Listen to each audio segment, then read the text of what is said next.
If we all believe the same thing, we'd be the same religion. According to the New Testament, it's going to hurt people. Muhammad is an antichrist. There are many antichrists who will come into the world. I know Muslims will get offended, but it is what it is. What happened with you and Jenko? Give him some time. There was a misunderstanding, and that's fine. Okay. Have you guys spoken since or no? Go find people where they're at, invite them to Islam, and if they accept, they're safe. If not, take the jizya from them, and if not, kill them until the victor goes the spoils. How do you go where you were at to now being able to sit down against any Muslim pretty much and have a strong debate with them? Most Muslims are shocked to hear when I say, oh, Hazrat Aisha, did you know she was 9 when Muhammad deflowered her? You're a liar. You're lying. Can you tell me how to invite Jesus? She thought I was crazy. What are you talking about? But I remember crying out to him.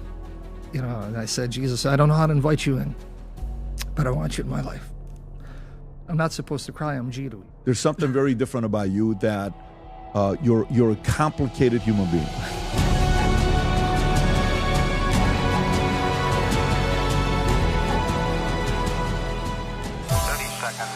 Did you ever think you would make it?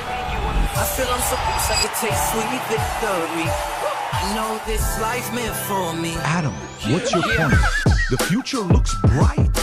My handshake is better than anything I ever signed. It's right here. You are a one of one? My son's right. I don't think I've ever said this before.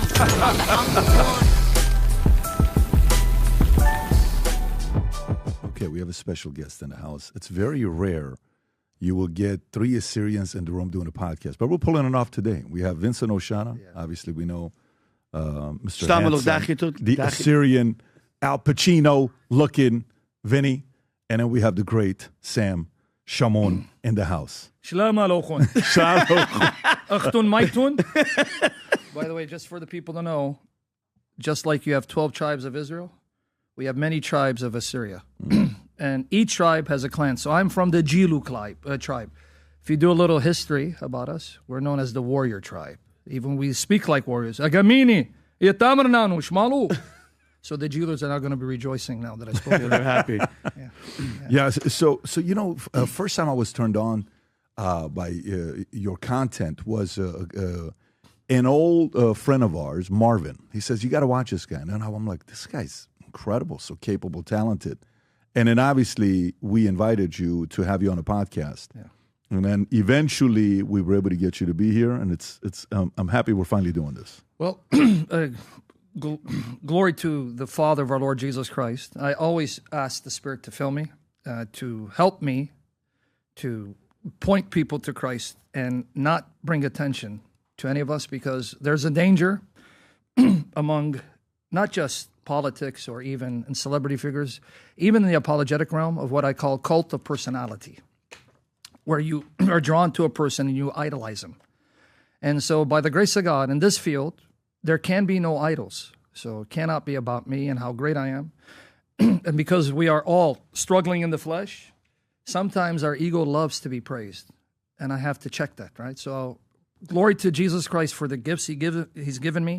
But I pray in this session, I disappear and Jesus shines through me, and that through this message, everyone will be filled with the Spirit to know that Christ is the only hope of salvation.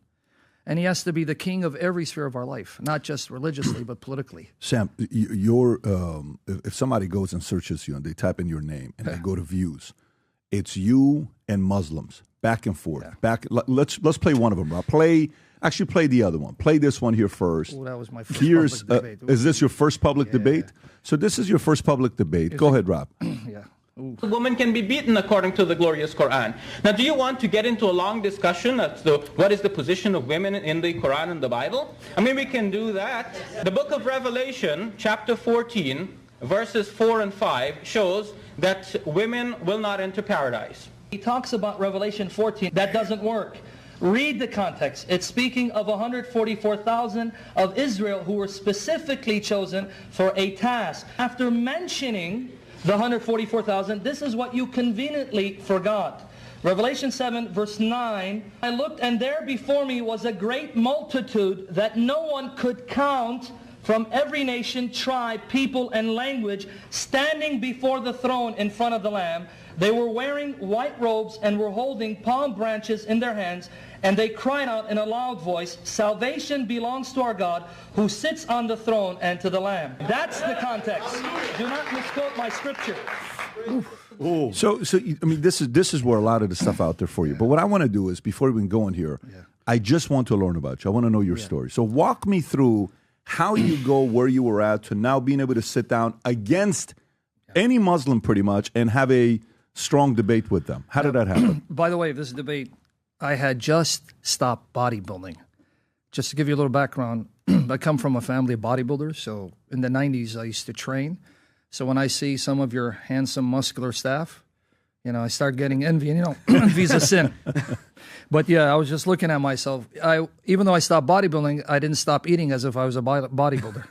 But to give you a little background, I was born in Kuwait, 1972, came to Chicago in 1974. So pretty much I've been raised in America, a Chicagoan, don't know much about the Middle East.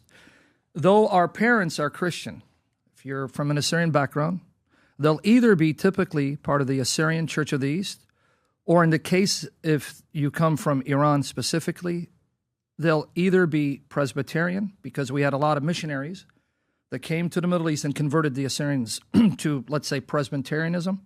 But historically, the church of the Assyrians is in the West called the Nestorian Church.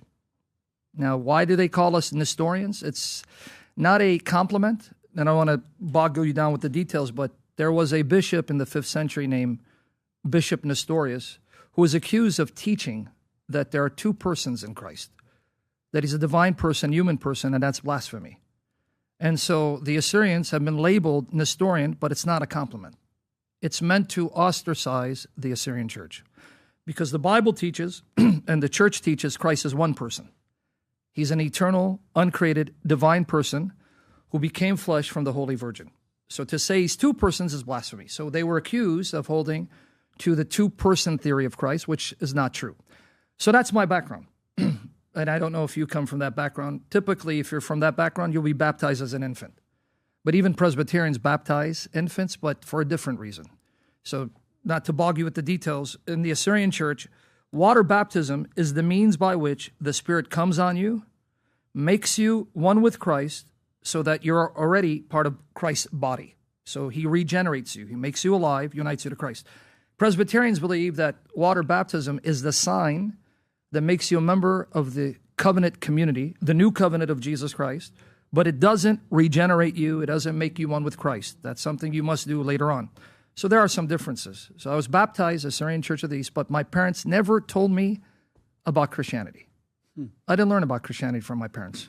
Never told me who Jesus was, what the Bible is. I remember going to church. You didn't go to church? Well, they would take me to church, but I didn't know what we're doing. Like once a week, maybe once every couple of weeks, Christmas. I had no idea, none whatsoever. But my introduction to Christianity came from a 9-year-old Assyrian boy named Raymond Malco from Lebanon.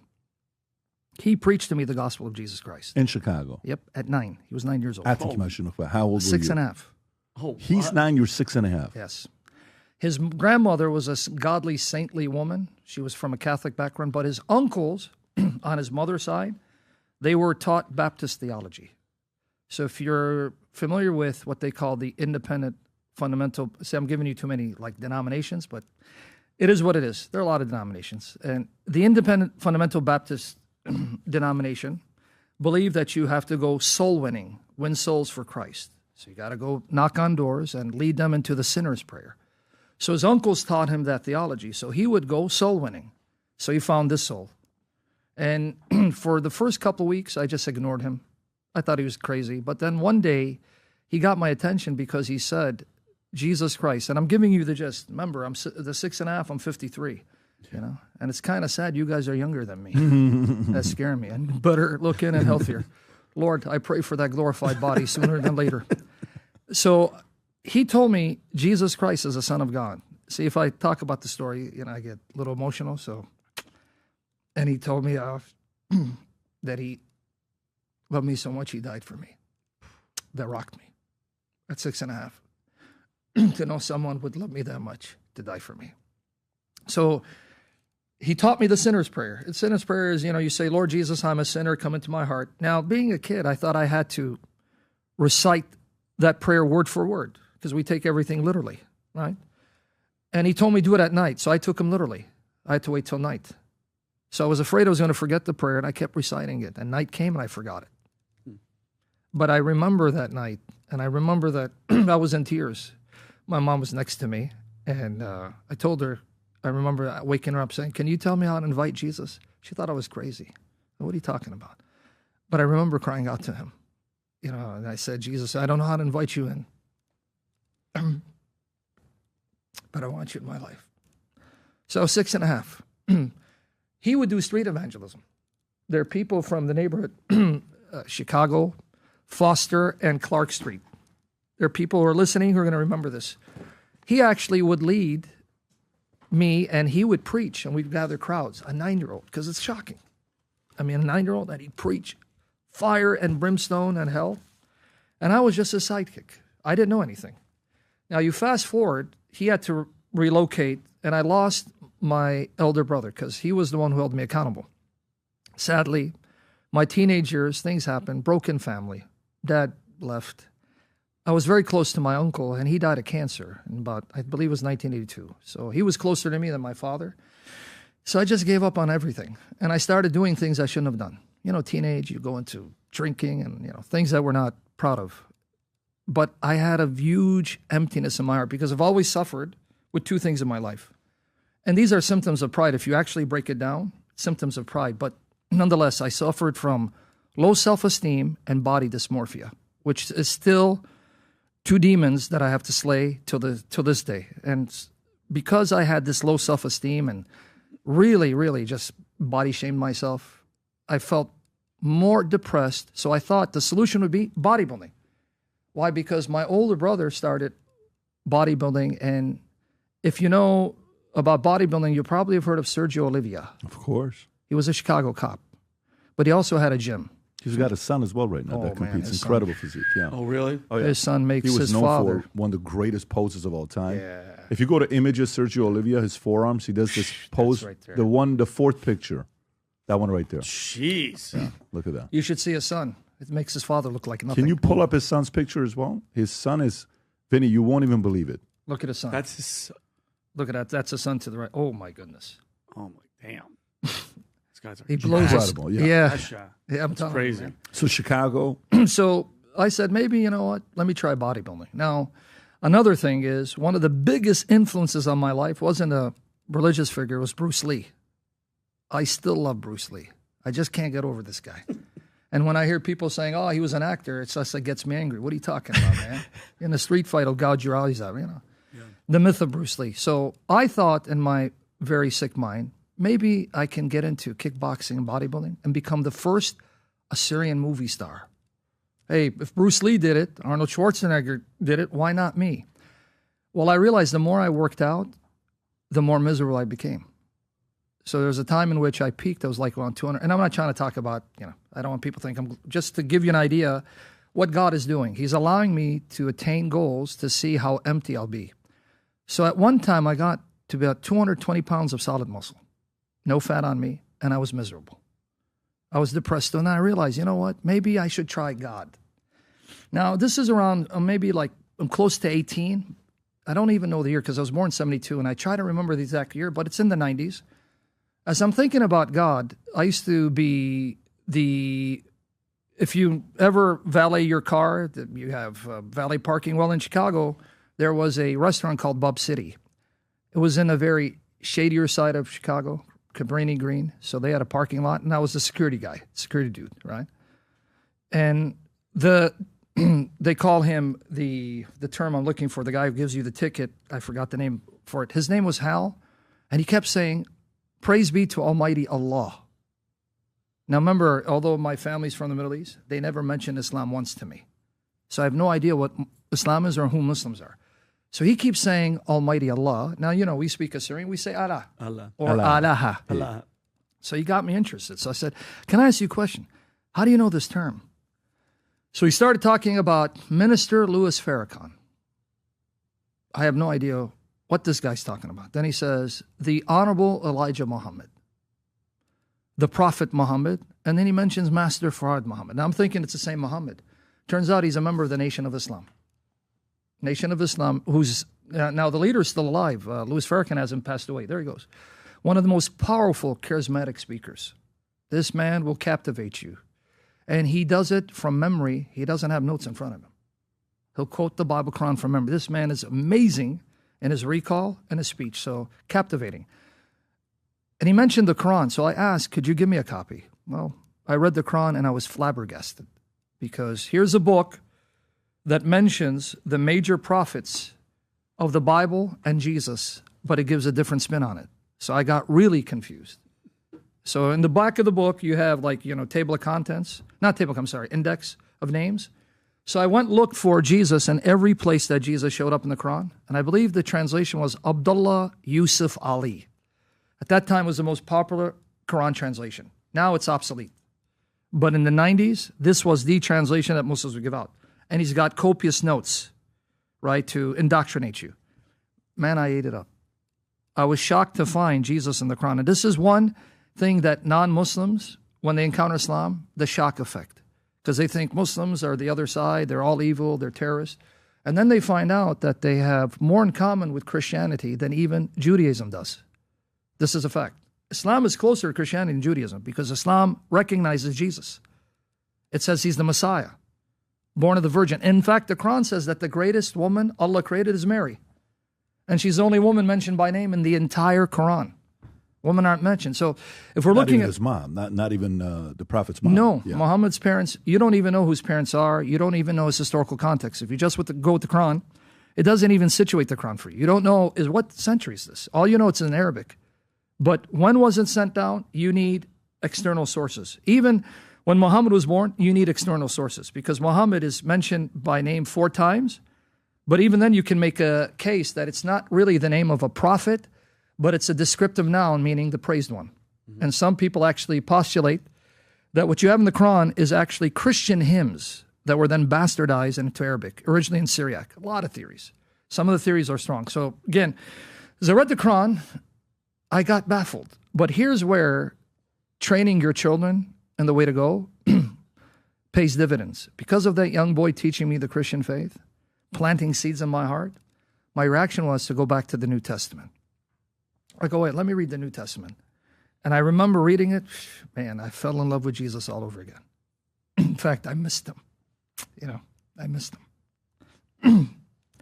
I'm not supposed to cry. I'm Jiru. You know that, right? The warrior showing us all but Jesus makes even the toughest of men cry like babies because he's infinitely beautiful and we are infinitely less and filthy. But as I read the New Testament, I fell in love with him all over again. There's no one like Jesus. Even those who do not believe in religion, when they read, for example, the Sermon of the Mount, they're in awe of his message. They even realize this is not human. This is heavenly. The way he teaches about to treat your enemies, and this is something out of this world, and it is. It's not from this world. It's from a higher realm, heaven. I fell in love with him, but then I had a problem. What do I do with Muhammad? Because I was convinced Muhammad was a true prophet because he was sincere. They gave me a biography because then I forgot to add the details. Then I discovered Malcolm X. I forgot to mention that because Malcolm X is a big figure in the Nation of Islam. Yes. Yep. He was the one who pretty much made the Nation of Islam, but then he realized that Elijah Muhammad, who was the man who claimed that Master Fard Muhammad sent him. So there was a man named Master Fard Muhammad, and he went to Elijah, whose name was Elijah Poole in Michigan, and he said, pretty much, I want to appoint you as a prophet to liberate my people. And this theology teaches that Allah is a black man. So it's not Islamic. You go to a predominant Muslim country that practices, you tell them Allah is a black man, your body's going to be over here, and your head will be over there on a trophy. So this is but I didn't know. So I started reading Malcolm X, and then Alex Haley, his autobiography by Alex Haley. I didn't understand a lot of the code terms because he kept saying them, T-H-E-M in the book. Then I realized it was an abbreviation for the Honorable Elijah Muhammad. But his story captivated me because supposedly on a trip to Mecca, he discovered true Islam. And I thought, man, if Islam could do for this guy, or if Islam could do for me what it did for this guy, maybe Islam is a solution. But that's when I went back to the New Testament. The Lord saved me. But I had read a sanitized biography on Muhammad that made him look very, very devout, sincere. And so I didn't know what to do with him, because if he's sincere and he's willing to suffer for his claims, then obviously he's not lying. But what he says about Jesus contradicts what the New Testament says. How do I reconcile that? It took me maybe 2 years to finally, and I know it's not a politically correct message, but it is what it is. That's why Islam is not Christianity. Christianity is not Islam. We're not the same. We have differences. So Islam thinks that Christianity has been perverted, corrupted. The New Testament has been changed. We believe that there are many antichrists who will come into the world. I know Muslims will get offended, but it is what it is. Jesus in John 14:6 explicitly says, I am the way and the truth and the life. No man comes to the Father except through me. He didn't say I'm one of many ways. I point you to the life, and I can bring you to the Father among many. He goes, no, I am the truth, the life. Now, even from an Islamic perspective, no prophet can say he's the truth, the life, because Islam recognizes those titles as belonging only to the God of Islam, which they believe is the God of Abraham. So for Jesus to say he's the truth, he just claimed to be more than a man from an Islamic perspective. To say you're the life, you just claim to be more than a man. And he says, you want to get to the Father, you want to be with me, you want to dwell with me, you better come to me and accept me as I am. But the Jesus of the New Testament, who's the Christ of history, is not a Muslim prophet. His name is not Isa ibn Maryam. He did not announce the coming of Ahmed, because the Quran says in chapter 61, verse 6, that the good news of Jesus is that he announced the coming of a messenger after him named Ahmed. That's in 61, verse 6 of the Quran. You guys can see it. So if you ask the Muslim, what is the gospel of Christ? Oh, he predicted the coming of Muhammad. That's 61, verse 6. If you want to see it. Rob, can you pull it up? 61, verse 6 in the Quran. Yeah. There you go. And remember when Jesus, son of Mary, said, O children of Israel, I'm Allah, truly Allah's messenger to you, confirming the Torah which came before me, and giving good news of a messenger after me whose name will be Ahmed. That's the good news of Islam. He prepared you for Muhammad, because Ahmed is another name for Muhammad, right? That's what they tell you. So that's their good news. That's not the Jesus of history. The Jesus of history claims to be the very God in such a way that even the Quran acknowledges no man can claim the titles he claimed. When I said that one of the names of Allah is the truth, al-haq, and he is the life, and he's also the first and the last. Well, if you go to chapter 22, verse 6 to 7, there you're going to see the names of Allah pretty much plagiarized from what Jesus said prior to the Quran. You'd think, if I didn't tell you this is Allah speaking, you think that you're reading the Gospel of John, because what is said about God here, the Allah of Islam, is exactly parroted from what Jesus says in the Gospel of John, which comes 600 years earlier. Here, you'll see it. So in chapter 22, verse 6 to 7 says, that is because Allah is the truth. Al-Haq, that's one of the names of Allah. And because he gives life to the dead.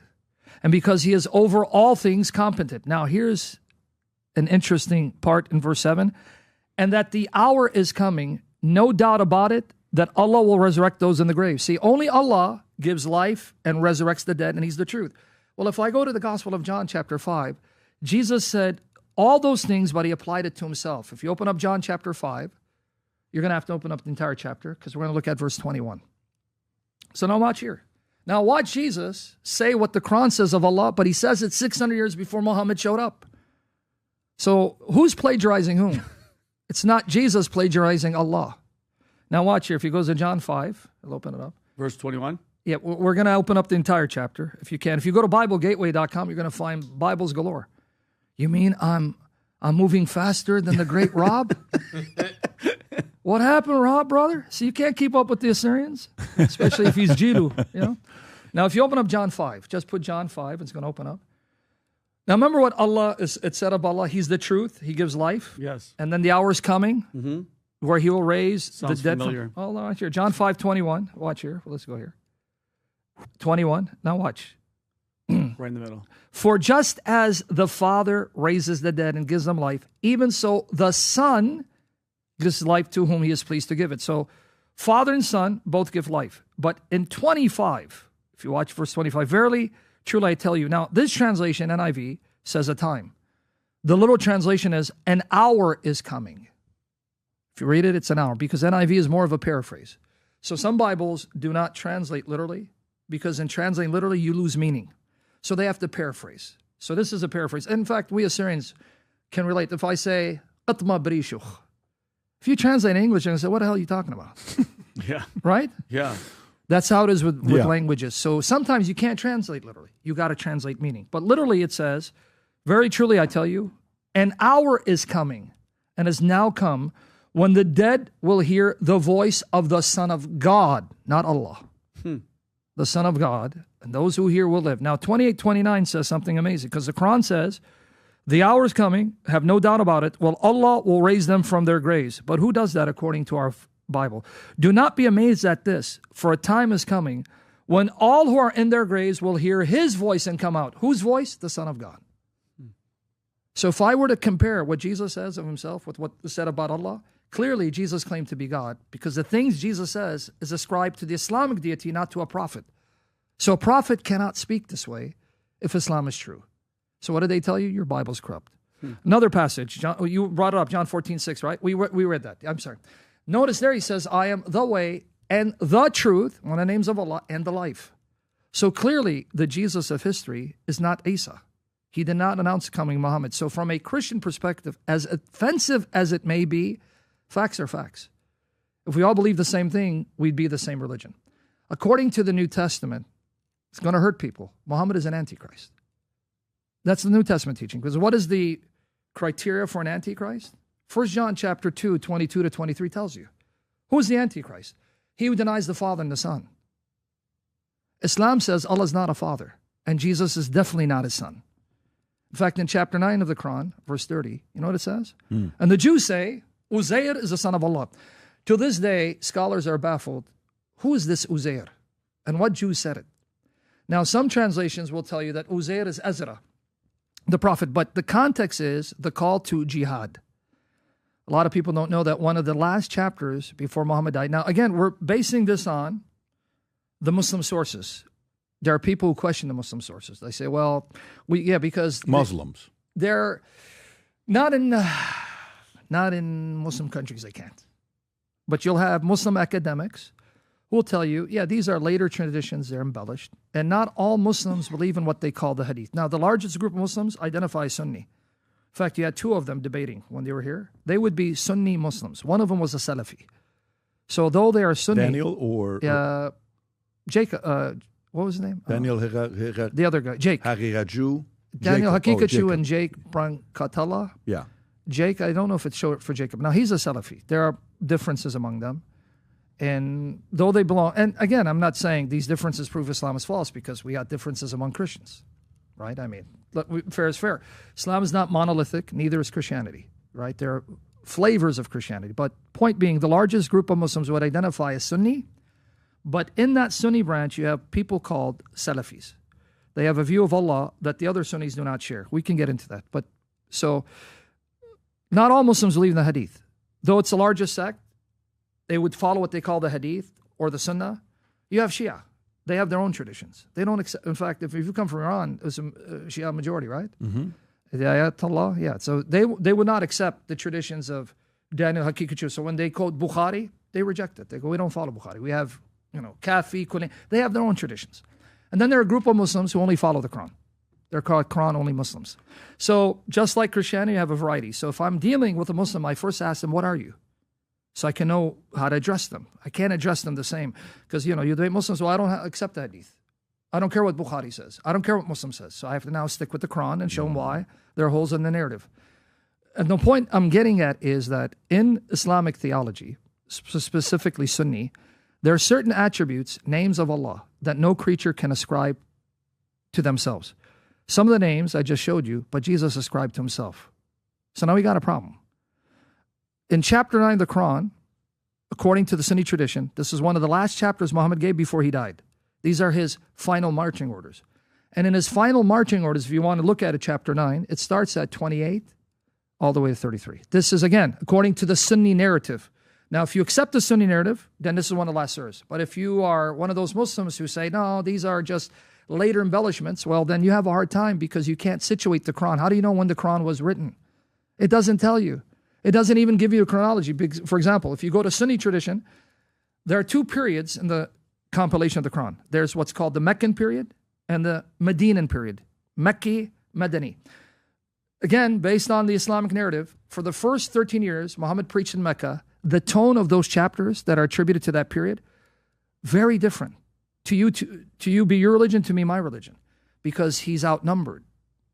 He doesn't have control. And if he does try to make an attack, they'll squash him. So when you read those chapters from that period, if we take the traditional Sunni narrative, very tolerant. Like, well, let's get along. Okay, hey, you don't believe my religion, that's fine. To you, your religion, to me, my religion. That's like chapter 109 of the Quran. Says it, to you, your religion, to me, my religion. That's what they'll often quote. But they quote in the context when they're outnumbered. Then you have what's called the Medinan period, the period where he now goes to Medina and he becomes head of state. The tone changes.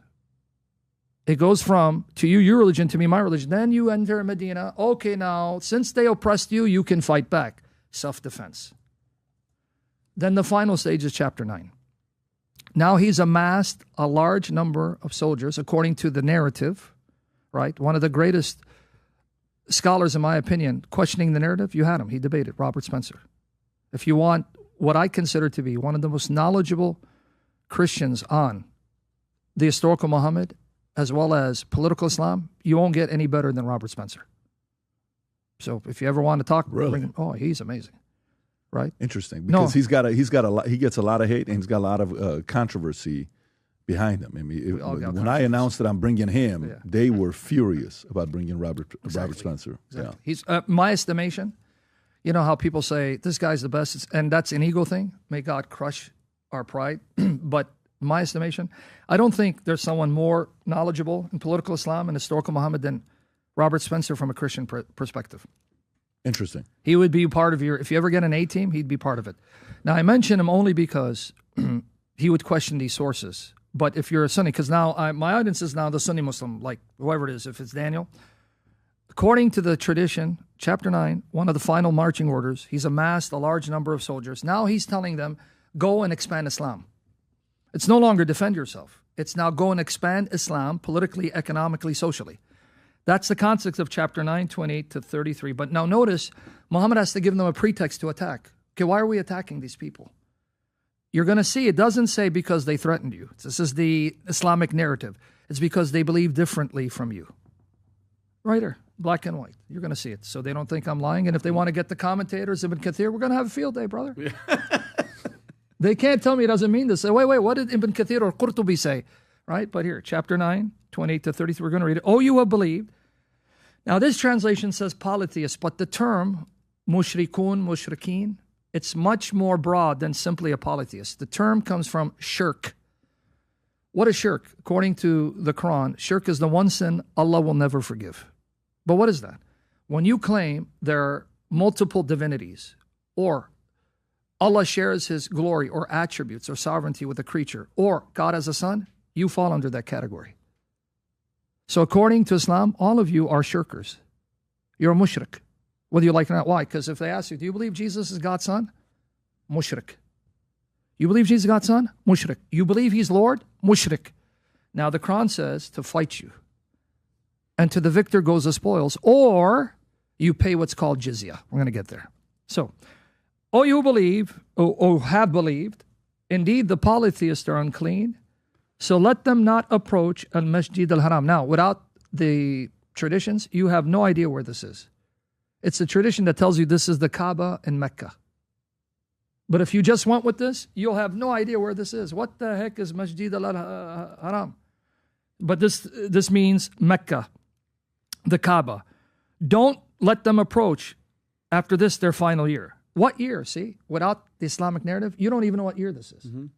This is 2 years before the death of Muhammad, right? But I can't tell. I mean, what year, buddy? Doesn't tell me. And if you fear poverty, now why is it saying fear poverty? The Islamic narrative says that they would make pilgrimages, to this day the Muslims do it, to circumambulate the Kaaba 7 times, run between the 2 hills, Safa and Marwa 7 times, throw 7 stones at Satan, which they claim was instituted by Abraham, but there's no evidence for that. These were pagan practices. So when the people would come, they'd barter, they would sell, they would trade. So it's saying, well, if you fear by banishing them, you're going to lose money, don't worry. Allah will enrich you from his bounty if he wills. It's if he wills. We say inshallah, but here it's, if he wills. Now, how will he enrich you? This is the question I want you to see. By having you fight the infidels and taking jizya from them. That's verse 29. It says it right there. Fight those who do not believe in Allah. Does it say fight those who threaten you? Fight those who attacked you? Fight those who want to take your land? No. Fight those who do not believe in Allah or in the last day. Well, I don't believe in the Allah of Islam. Now, I know people say, well, it's just a name. That's not my debate. I have no problem using the term Allah. The Allah of the Quran is not the God of the Bible. So different gods. Absolutely. Okay. But now you have to qualify that. Do you think the average Muslim even knows the differences? Probably not. Absolutely not. They don't. They're told that this God is the God of Abraham. They're told Jesus is a mighty messenger. So you have to distinguish between what the sources say and the person. Because if I interview an average Christian, how many of them know what the Trinity is? How many know that Jesus is the God-man, that you must believe he's God and man? If I ask Christians, is Jesus a man in heaven or a spirit? I've done that. They'll say he's a spirit.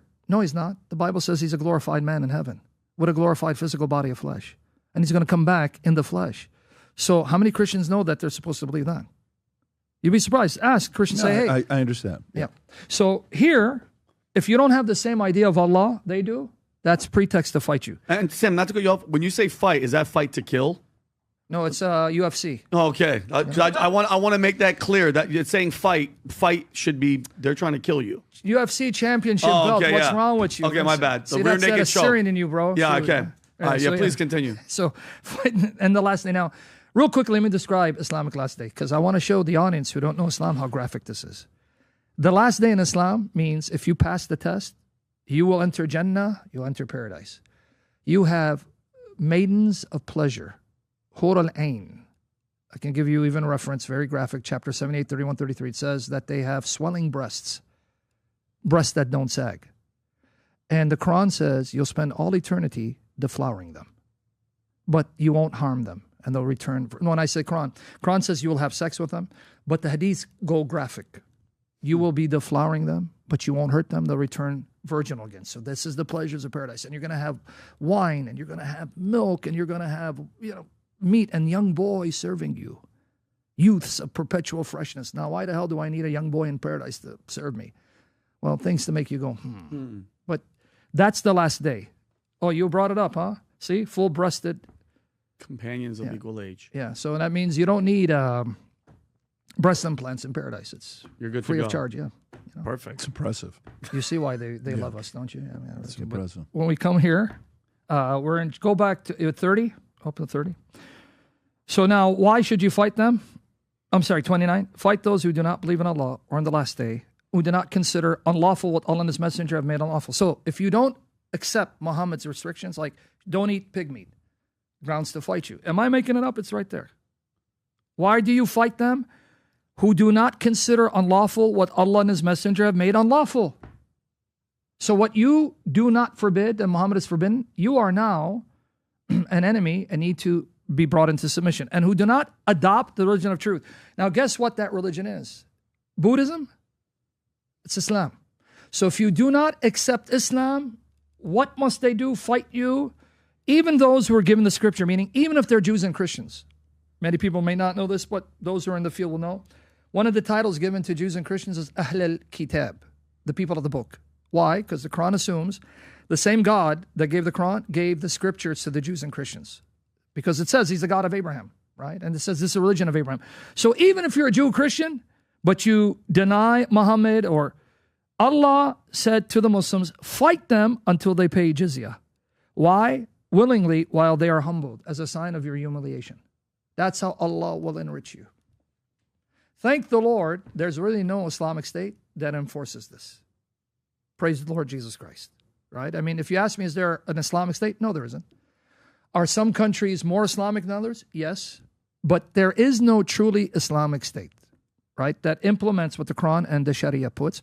But you understand, this is how Islam expanded.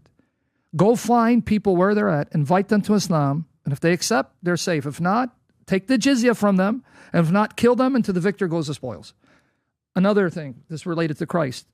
Why then should you fight Jews and Christians? Verse 30. The Jews say Ezra is the son of Allah. But it's not Ezra, it's Uzair. They tell you it's Ezra.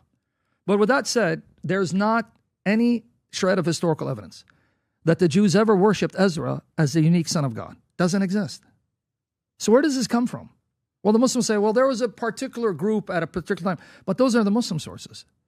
If you ask them, can you give me any pre-Islamic or sources besides Islam that there were Jews who worshipped Ezra or whoever? No, they can't find it. But now watch. The Jews say Ezra is the son of Allah. And the Christians say the Messiah is the son of Allah. Now, there they got us. If I ask you guys, do you believe Messiah is the son of Allah? Do you believe Jesus is the son of God? Yes. It says, for that reason, they must fight you. It's right there. The son of Mary. And they were not I'm sorry, you skipped to 31. That is what they say with their mouths. See, that's something you just say from you made it up.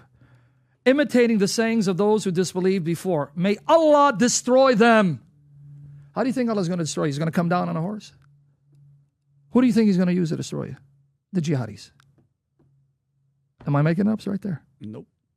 This is the context of jihad. This is what Islam, this is Muhammad's final marching orders. Whether you like it or not, if they become predominant majority, and if they're zealous, now thank God most Muslims are not, they have to do this. Sam, how many times have you read the Quran? I don't know, really. Maybe once or twice. I don't know. No, stop it. No, I'm serious. I don't. Literally, you've read it maybe once or twice? Yeah. And how do you remember everything? As I was said, I think we said off there, in the 90s, I realized, honestly, when I would have a conversation, verses would pop in my head. So it's not I trained for it, and I don't want people to be impressed by it, right? Oh, is it? No. Knowledge puffs up, love builds up. I got a lot of issues that I pray God will show me mercy on the day of judgment. But I just realized maybe it's God's way of gifting me. How many times have you read the Bible? If I go back, I've probably read it 2 or 3 times. 2 or 3 times? Yeah. I don't really read it all the way through. Like now, it's just like, I'll go through it, maybe read a psalm here or there, or if I'm researching. Yeah, I guess like when they dropped, really I was dropped as a child when I was 1 on my head. So maybe it triggered something, I don't know. Maybe that's how God does it, right? Are you a massive, because when I sat down with Charlie Kirk and we would talk to him, off camera he would say he studies 3 hours every day. Yeah. No matter what he reads, and studies 3 hours every day. Yeah. Do you have a ritual of studying a lot every day? Do you read a lot every day? Not that way. What I do is I'm always on my blog writing posts for people, if not doing live streams. So I'm not studying, I'm writing to equip people with articles so they can use it in battle. Because I want to equip people. So because look, if the Lord tarries, I'm going to die. So at 6.5, this 9-year-old comes to you. At that time, what's your relationship with your dad at 6.5? My dad walked away when I was probably 7, shortly right after that. So it's right around that time that this is happening to you. Got it. Okay, so that had a massive impact on you. Because, huge. Yeah. So is that a moment for you where your biological father walked out, but your spiritual father is going to be with you forever? Yeah. Did that give you that peace as a young man? Yeah, Raymond was young boy. Yeah, Raymond was pretty much my dad, even though he was 9. And his grandmother, my mother, was a wonderful woman. She left a wonderful legacy, but she wasn't educated in Scripture. But his grandmother was my spiritual mother. Raymond's grandmother. Raymond, because his mother died when he was young. So his maternal grandmother raised him and his brother. How much time did you spend with her? I think from 6.5 to 10. How often? Like every day? Every day we'd go. I'd hang out with him every day. We'd go to the house. She would teach us prayers. She would or he would? She would. In fact, because of her impact, I still remember. Now I know it's part of the liturgy of the Assyrian Church, but I didn't know that back then. She would teach. She taught me this, and it etched for some reason those prayers. Qaddisha alaha. She taught me that. She also taught me the Ave Maria, but in a different way from where Buccelli says it. She taught it this way. Now, guys, I'm not a singer, and I'm not going to give up my day job. So she taught it this way. Ave, Ave, Ave Maria. So I remember that. For some reason, it stayed in my mind. Right? She was a wonderful woman. 6.5 years old. Was Raymond's grandmother friends with your mother? No. They didn't know each other? No. They were in the neighborhood. So, you know how you meet people high and by, sure. But You're it wasn't, Chicago. Yeah, it wasn't like, we're cousin. No, just he was taught to go soul winning. So when he won me, he took me to his grandmother and she'd teach us prayers. And what was the denomination? She was Catholic. His uncle on his mother's side became Baptist. So later on at 18 years old, when that's security guard, the guy you're working with at the valet at this Bub's City, yeah, Bub City, yeah. when you worked there, and he introduced you to the Nation of Islam and Farrakhan and all these guys. At that time, would you say pre-meeting him you'd consider yourself a Christian, or you're a lost teenager kind of going through? Yeah, I had pretty much turned my back on Christianity. When you left at 10 years old, 1982, it was about you said? 13. 13. When he 10, he relooked, but I think he was 10. He moved, and I started slipping. But around 13, it was just gone. Yeah. So 13 to 18, there's nothing. No. Nothing. No church, no mentor, no father figure, no nothing. Yeah. Did you go to college? Are you a good student in school? What are you doing in school? I was such a good student. I got that on out of high school. Third year. Yeah. In high school. Yeah. And this is Chicago. GD. Yep. Then I got a GD, and never been to college, never been to seminary, never been to university. What was your, what class came easy to you? Are you a math guy? Are you an English guy? Are you a history guy? Are you? I liked history, but not in school. I just hated being in school because of my body dysmorphia and low self-esteem. I couldn't be around crowds. Were you in gangs? Were you a troublemaker? Were you? I was with the gangs, but I wasn't the tough guy. I mean, I hung out with like the Assyrian kings. In Chicago. Yeah. Okay. Assyrian kings, right? Yeah. So 18 years old, you meet this guy. Did you ever convert and become a Muslim or no? In my heart, I believed Muhammad was a prophet, but it's not good enough because if you go with Sunni Islamic tradition, you have to take the Shahada in front of at least 2 witnesses. But the guy who was talking about Islam, he didn't take me to a mosque. He just was talking, and then I started. My curiosity is such that when I get into something, I have to study it. So if I backtrack, like when I liked Bruce Lee, I had up every book on Bruce Lee. And I would devour hours into Bruce Lee. I had to know this guy inside and out.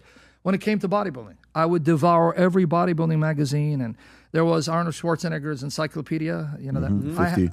Something about me, when I'm into something, I eat it up, and nothing else matters.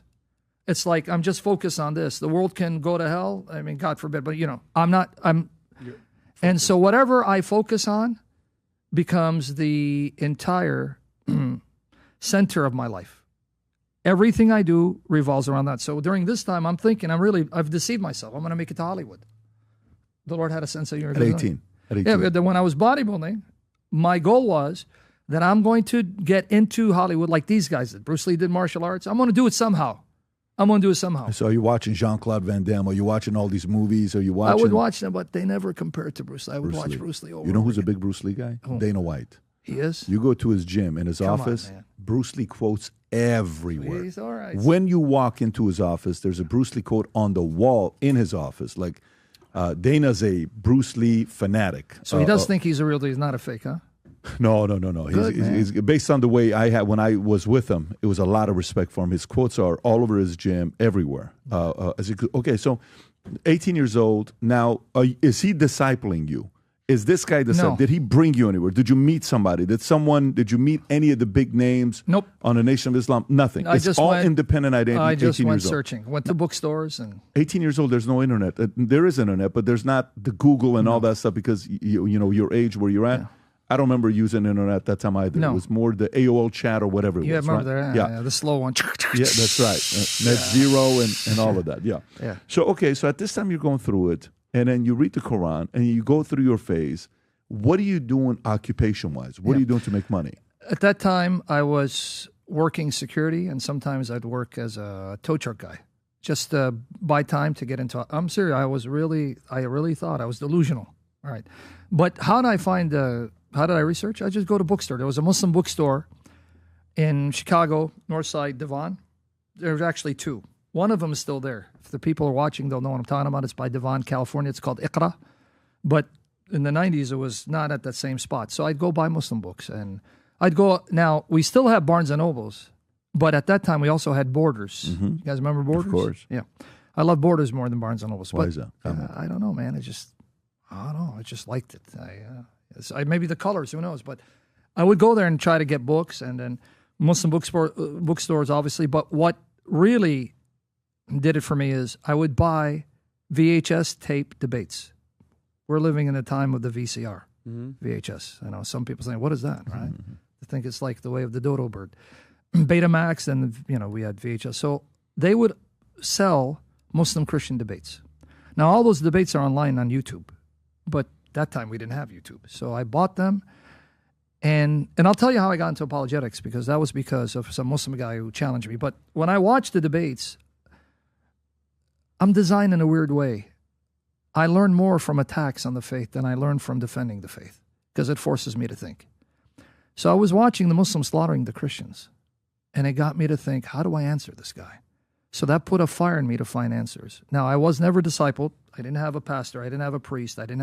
I had to just rely on God's Spirit to guide me to the right sources, find the right, let's say, authors, or listen to the right Christians. But when it came to Christian-Muslim debates, the Christians were getting slaughtered. I cannot tell you of any Christian that I think won a debate decisively in the 90s. There were some close, but for some reason, the Muslims were slaughtering the Christians. What was their angle? What angle did they take that Christians didn't have a way to defend themselves? Even when it came to Christian topics, the Christians were doing bad. Like, is the Bible God's word? You would have scholars, like, in fact, it's on YouTube, like the late Dr. Gleason L. Archer, who was professor emeritus of, now it's closed, but in Deerfield, Illinois, you had Trinity Evangelical Divinity Seminary. This man was a beast. Now, he's since he's gone with the Lord. He would read and write 25 languages. Jeez. He's amazing. But when it came to debate, he was getting slaughtered. And by neophyte Muslims who don't know biblical languages. And on topics you think it would be easy for him. He was just getting slaughtered. You'll find on YouTube, Gleason Archer, Muslim debates. Disappointing. Trinity, getting slaughtered. Topics that we should win. It's one thing when you're debating a Muslim topic you're not familiar with, and you have the advantage, you're a Muslim. But when it comes to your own topics, and you are, and he is brilliant, but he's not a debater. See, you'll see some of the debates right there. Gleason Archer versus Jamal Badawi, the authenticity of the Quran. I mean, it was heartbreaking because I'm not a scholar. I'm just a, teenager. And these scholars, is there a response? So to tell you how I got into this, so see how God works. When I finally did embrace Christ and realized that Muhammad was deceived, an antichrist, 1 John 2, 22, 23, I had a friend who used to teach me how to box because I used to teach him how to bodybuild. I don't want to mention his name. I don't know what happened to him since. And I don't want to get him in trouble. I don't know if he's still in the faith, but he was from a Bosnian background. His father was a boxing coach. And so he would teach me boxing. I would teach him how to lift weights. Because remember, I'm going to get into Hollywood, brother. I'm here. As I started talking to him about Christianity, he started getting interested. Now, remember, he's Muslim background. Bosnian Muslim yes, background. Yeah. Interesting. So he started not going to the Jummah prayers, Friday prayers, and his community college, Wright College. So the Muslims started noticing. So they asked him, what's going on? He goes, well, I'm starting to get into Christianity. Who's the guy? Who's been influencing you? Well, I'm a neophyte. I'm green. I don't know much about it. I'm just learning. So I met a couple of his friends. They brought in a big gun. I don't want to mention his name. I don't want to give him publicity. It's from Chicago. He was a real estate guy from South Asia? We'll leave it at that. He walked in the church that I was in. It was a Korean church. He had like a folder, binder. I don't know what they call it, but, we don't have it anymore. But he came in. He opened it up. Where they have those rings, paper. Yeah. He was ready, man. He had a combat kit. It's called Later on, I realized they call it the combat kit. In fact, it was made famous by another Muslim debater named Ahmad Didat. Ahmad Didat, who's since deceased in 2005, he became famous when he debated Jimmy Swaggart as the Bible God's word. And from the Muslim perspective, Swaggart got destroyed. That made him international. He's from South Africa. If you look at it from a logical perspective, he didn't win. But debates are not won on substance. It's won on rhetoric, personality, and flash. And he's very charismatic. He's another guy, Jimmy Swaggart did, but he won. If you look at just the facts, Swaggart won. But the rhetoric and the confidence of Didat, he was a very huge fellow, right? Just impressed and bedazzled the Muslims. He was the biggest Muslim debater at that time. The second biggest is Jamal Badawi, who debated Gleason Archer. But coming back to this guy, you'll find it here. Ahmad Didat, Jimmy Swaggart, see? These are some of the historic debates that are setting the ground for future apologists. Some of the debates. Hey guys, Vincent Oshana here. I recently released a new shirt for my faith-based line, Faith Over Fear. There's a cross on the front and Hebrews chapter 11, verse 1 on the back. As Christians, we've never seen Jesus face to face, but we believe. That's what having true faith is. Trusting when we can't see. And if you walk by faith, you have absolutely nothing to fear. Go to vtmerch.com, pick up a shirt. We have hoodies. We even have a female line. Rock the shirt, rock it with purpose, and let the world know who you stand with. Peace and love. So this guy had a combat kit, because if you put in Ahmadi combat kit, he wrote books for Muslims to take, right? There it goes. See? Against Bible thumpers. This guy had his own combat kit. Right? So funny. Yeah, so what he did was, he had verses of Bible that contradict. If it's God's word, then what about these contradictions? Now, I'm green. I don't know nothing. I have no idea, brother. I just came into faith. Give me a break. No, he came.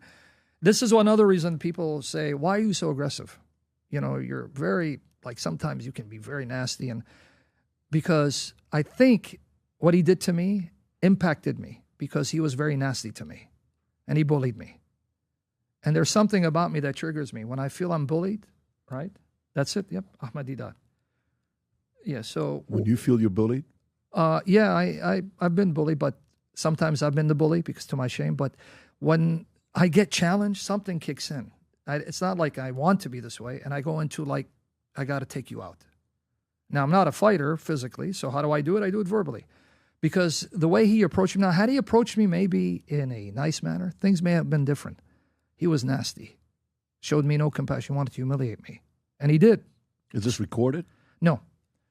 He did. He humiliated me. I had no idea about the Bible, because he would give me verses and then the Trinity. Well, how can Jesus be God? And I was destroyed, disgraced, and I was discouraged. How old were you at the time? I was close to, I think I was already in my 20s. It's in the 90s. And my buddy was there. I almost gave his name. I don't want to give his name. Lord help me not to mention his name. I almost came out. Yeah. He was there to witness it. But he didn't lose his faith in Christianity. So I remember going at night and I started praying. And this was my deal with God. I said, God, if you give me answers to these questions, I swear to you, I will commit my life to never allowing another Christian to be humiliated ever again by a Muslim. And that set it in motion. So when you made that prayer, what happens next? What is given to you? The Lord is just directing my steps. Here, read this, read that, study this. And so, you know how... The debate with Ahmadi Didat, how many people are around while this is taking place? No, I didn't debate Didat. I debated someone who was an admirer of him. So you debated the realtor that used the manual that he created to debate you? That was influenced by him. Now, he has his own manual, but he had his manual that was influenced by Didat. Oh, I got it. So it's not, but he's the trendsetter. He's the one. I got it. Right? He sells his own, but this guy had his folder with all this. Is this realtor guy still preaching or no? Is he still out there doing this thing or no? The last time I saw him, glory to God, vindication, I'll just tell you, a little ego, because you know we Syrians, we got to win, right? When I came back a couple of years later, he ran between his tail between his legs, and I felt vindicated. That was the last time. So I don't know if he's alive or dead. So that was in your 20s. That's a long time so ago. That's in the 90s, and he was already maybe in his 40s. So I don't know. Got it. But the Lord gave me vindication. Once you asked the Lord, you prayed for that. Who came into your life? No one person. It was still the Spirit guiding me. That's why I was saying I would go to stores. And I've met few Christian authors and lecturers, but it's all on VHS. But it wasn't how they shaped me when it comes to defeating Muslims. I learned a lot from two individuals in particular, but their approach was good, but it wasn't like devastating. The two names that really influenced me when it came to refuting Islam, and they're actually online for the website I write for, answeringislam.info. John Gilchrist, he wrote a series of booklets and books because he was also in South Africa. He was the response to Didat. So if you go to answeringislam.info, I'll walk you through it. Answering Islam. All right, yep. Now, if you look at individual authors, if you go down to the red, right there, individual authors, you're going to see John Gilchrist. It's that man right there. He wrote a series of books and booklets responding to Didat. I learned a lot from him, but his arguments were not devastating. So if you want to say, I would say he's an influence. Another man that really influenced me because he taught me how to think logically is even here on the website. If you go to William Campbell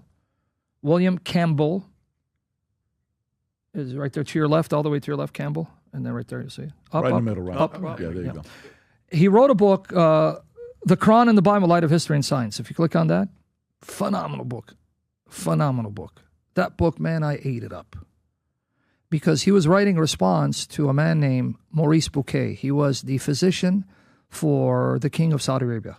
He wrote a book in 1975, I believe, The Bible, the Quran, and Science. So he, as a non-Muslim, claimed, whereas the Bible is full of scientific errors, the Quran has none. In fact, it's a miracle. No, exactly. That book was being shoved down the throats of Christians. The Bible, Quran, and science. Dr. Maurice Bouquet. Conveniently, he's the physician of the king of Saudi Arabia, and he found no mistakes in the Quran. Is that a coincidence? Yeah. No. It's completely unbiased. So this guy took him to took him to school, obliterated his arguments. That book right there, I can say, I probably read that book maybe 20 times. Oh, wow. Because he introduced, there's a chapter talking about deductive reasoning, right? And, how to think logically and how to avoid the etymological fallacy or how to avoid chronological fallacy, where you read a later meaning of a word into an earlier period of time. So you can't do that. So if a word means X now, that doesn't mean it had the same meaning 300 years ago. So you cannot apply modern definitions to words in an earlier context. You have to see how those words were used at that time. He blessed me. Because the Muslims will, the Arabic means this. Well, it means this now. What did it mean at the time, Muhammad? It's because words evolve. Like even the word pig, ironically. 100 years ago, now you put it in one of the entry, a metaphorical slur, policeman, cop, right? That would be one of the definition. Was that the meaning 200 years ago? No. So words evolve. So you can't tell me because the Arabic means this now, it meant that at the time when the Quran is written. So he taught me how to think critically. Now, the only problem is this guy debated Zakir Naik, and I was in the audience. And sadly, he got slaughtered by Zakir Naik, so his book was discredited. William Campbell. Yeah, he got this because he's not a debater. He was an older gentleman. Some people, if you want the most effective takedown of anything, you got to know people's strengths and weaknesses, and you got to then put them in their areas of strength, keep them away from areas of weakness. So if I know you're a phenomenal speaker but not a debater, I'll let you speak. This guy's a devastating debater, he'll do the debates. If you're a phenomenal writer, not a good speaker, you do the writing. And if you're specialized, let's say, in the Trinity, you only talk about the Trinity. He specializes in destroying, let's say, Hinduism. You don't deal with anti-Trinity. That's not your field. Stay in refuting Hinduism. You're great at Islam. You don't deal with Jehovah's Witnesses. You suck in that. Mm-hmm. Here's a guy. That's how you got to do it. You got to know people in their areas of strength. Like Robert Spencer, you won't find anyone better in political jihad and historical Muhammad. You put him there, he's going to shine. No one's going to touch him. So you got to know the person and put them in their area of expertise. See, like me, I don't know much about science. I don't know much about atheism. The most stupidest thing I can do is debate an atheist. Because if it's about the glory of Christ, I don't want to go and embarrass myself and destroy faith. So let me bring those lions, Christians, who spend their time eating up atheists. So that's how you have to strategize. So Campbell was a great writer, not a great speaker. He got destroyed by Zakir Naik. This is the debate? Yep. That's a clip from the debate. So who have you debated that's a high-level scholar, known Muslim debater? That's hard to say. I think it would be my first debate with Shibrali. I think that's the only one credible. Everyone else tried to make a name, but it didn't go too far. There's not many great Muslim debaters, even today. They're popular ones, but that doesn't mean they're great. Who were the popular ones? Daniel Hakikuchu, very popular. Muhammad Ajab exploded. He's very popular. Would you debate him? Absolutely. You would debate Muhammad Ajab? Absolutely. In fact, one thing, though, I have to share because I know how to bring down Islam. You have to know what to debate. This is the problem with many Christians who set up debates. They don't know what to debate. If you want to see Islam destroyed, you have to know what to debate. And when you propose these debates, they'll try to make 10,000 excuses not to debate them because they'll know it's the end of Islam. Such as what? The one thing I always start with before I debate a Muslim, what did Muhammad say about the Bible? It's called the Islamic dilemma. Islamic dilemma, we put a Muslim in a dilemma. What's the dilemma? Well, just like my New Testament confirms the Old Testament. So as Christians, we can't attack the Old Testament. We're stuck with it. So when they tell me, what about these wars in the Old Testament? I can say, Jesus told me the Old Testament's God's word. So I got to join with the Jews in defending the Old Testament, right? Sometimes it's hard. But if I believe Jesus and I believe in his lordship, he told me the Old Testament's God's word. It's not the Vedas. I'm stuck. We love you, Lord, and you didn't make it too easy, right? And we have to deal with all these, wipe everything that breathes. Muhammad put them in a similar situation. All throughout the Quran, Muhammad said one of the proofs of his prophethood is that my Quran confirms your scriptures. It agrees with them. No, it doesn't. My Bible contradicts your Quran. That means the Quran is false. But see, the Muslims see that and say, oh, you must have changed the Bible. But the Quran never says it's been changed. They try to take a verse here and there out of context. And but you read the context, it'll either refer to the misinterpretation of the text or a particular group in a particular area, but not the entire community itself. So one side debate that. Anytime they attack the Bible, I go, oh, so you agree Muhammad is wrong. Why? He said my Bible is not changed. You said it is, so that means he's wrong. So are you going to renounce Muhammad? See, this is how you have to do it. But then they'll come back and say, if they say, well, no, the Bible is right. Well, Muhammad is wrong again. Because my Bible says that what the Quran says about Jesus is wrong. So Islamic dilemma, damn if you do, damn if you don't. See, once you do that, everything else falls in place. So you would debate him, and what topics would you debate him on? I would love to get these guys to debate me, Islamic dilemma, whether the Quran is perfectly preserved, free of contradictions. Does Islam teach Tawheed? Meaning, does it teach the absolute oneness of Allah? Believe it or not, it doesn't. That's what they'll tell you. They'll sell you that script. And does the Bible teach a Trinity and or the deity of Christ? These are the foundational issues, right? These are it. This is where you destroy Islam. Because Islam's bread and butter is, we have the purest form of monotheism. More so than you Christians, you worship three gods, right? That's a lie from the pit of hell. Islam is anything but monotheism if you really study its sources. But if you let them just give you their spiel and quote a verse here and quote a verse there and catch you off guard, yeah, it sounds like it's more monotheistic than Christianity. It's actually very polytheistic. In what way? Well, if you deal with the Sunni Muslims, let's go with that. Not Quran-only Muslims. They believe the Quran is the uncreated speech of Allah. So here's another problem that Christians have. They will debate the Bible versus the Quran. Wrong debate. Wrong debate. Because the Islamic understanding of the Quran is our view of Jesus. And this is something admitted by Muslim scholars. What do I mean? In Christianity, Christ is the uncreated eternal word of the Father who became flesh. Well, that's what they believe about the Quran. The Quran is the uncreated word of God that became a book. So your view of Jesus is their view of the Quran. It's not your view of the Bible. None of us think the Bible is the uncreated word of God. Impossible. Because God used human authors and used their personalities. So if you're going to say it's the uncreated word of God, then you're going to say those human authors also are uncreated. It doesn't work. But Jesus is the uncreated word of God. John 1:1, in the beginning was the Word. The Word was with God. The Word was God. And then 14, the Word became flesh. So they took that idea of Jesus and applied it to the Quran. Something admitted by Muslim scholars. Now, if the Quran is the uncreated word of Allah, very easy dilemma. Is the Quran Allah? Is it the same as Allah? Now, in Islamic theology, they'll say, it is not Allah and it's not other than Allah. And they'll say, Billah kaif. It's not Allah, it's not other than Allah. What does that mean? Meaning, no, it's not identical to Allah, but it's not separable from Allah. So it's not identical to Him. Because Allah is not the Quran. Allah has a set of attributes. But here's the problem. So if you say the Quran is not Allah and it's uncreated, how many uncreated entities do you have? 2. But I thought there's only one uncreated entity. Now they have to sound like Christians saying, though they're distinct, they're inseparable, so they're one. Oh, welcome to the wonderful world of the Trinity. That's the first step. Now I can go further in their tradition. The Quran actually speaks. There are sound narrations where it says on a day of judgment, the Quran will appear as a man interceding for you. Now, I'm kind of confused on that. If this is the speech of Allah, who is it speaking to? Well, it's speaking to Allah. So Allah is speaking to Himself? No. The Quran is speaking to Allah, so it's not Allah. Oh, so the Quran has its own consciousness. It can interact with Allah, so they're not the same person. They're different conscious entities, but they're inseparable. Wow, you're sounding more like a Trinitarian the more we speak.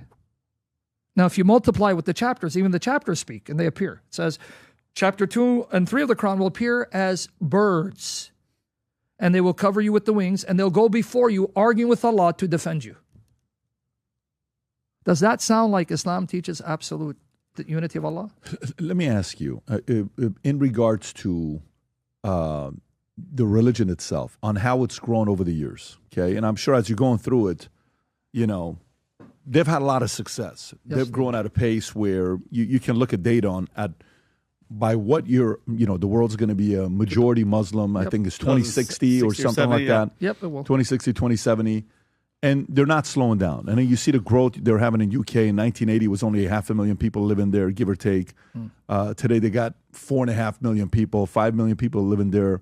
And you're seeing London growing the way that it is. The mayor is a only three-term mayor they've ever had, Sadiq Khan. And then you're seeing what happened in New York with Mamdani getting elected, right? Muslim, democratic socialist. They're growing, okay? On the Christian side, I don't know if, Charlie Kirk played offense. Charlie Kirk was out there doing a lot and getting a hold of young kids who Turning Point USA wanted to grow up and be able to defend their faith in a strong way. And he was becoming unapologetic, right? The way he was doing it, Charlie was. Yeah. Why do you think their church is growing the way that it is? Yeah. Well, if you look at it really and compare it, it's not really so much conversion. Yeah, they get converts, but even statistics have shown now, I don't know when the last statistic came out, but I remember years ago, one statistic showed that about over 90% of converts leave Islam in 5 years because they're giving a sanitized version of Islam that when they study, they realize it doesn't correspond to what they were taught. So over 90% of converts leave within 5 years. That was a statistic that was mentioned years ago, but find out maybe, but they don't last. The majority of them don't.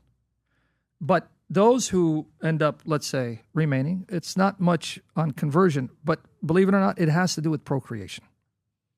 If you look at it, unless they're completely westernized, right? If they're bought into the Western dream and having more kids means greater financial responsibility, so have less kids. If they're not westernized, typically they have larger families.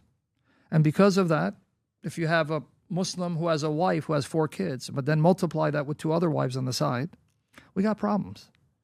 They're going to outnumber you. But the thing is also, even with that said, we have to be careful. Islam is not monolithic. Just because you have majority Muslims, they don't all believe the same. And many Muslims are secular. They're not even devout Muslims. They're Muslims by name. And secondly, Muslims turn on each other. So even when we say they're growing, it's not one branch of Islam that's growing. It is simply these populations who are then governed by Islam, many of whom don't know their tradition or they don't have the same tradition, and they're growing because of procreation more so than conversion. And then at times, they become their worst enemies. In fact, if I'm correct, I'm not into the political thing, but what about the fights between Shia and Sunnis, even in recent times? In fact, I've seen videos where you'll find Sunni, the terrorists in Iraq, killing more Shia than non-Muslims. Why is that? Because they think Shia is even worse because of their views of Aisha. Not all Shia are extreme. So they turn on each other. They're not all in agreement. They're not monolithic. So even when you say, they're going to be over 2 billion, but 2 billion Muslims of different mindsets, of different sects that don't all agree, and at times they turn against each other and anathematize one another.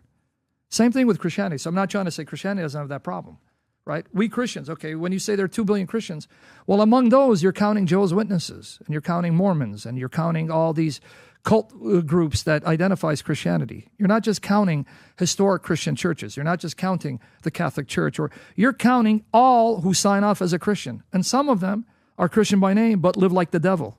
So are they really Christian? When you have a Muslim saying he's a Muslim, but he drinks and eats pork, and they do that. Of course. We've met them, especially in Chicago.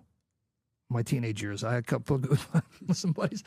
They were anything but Muslim, right?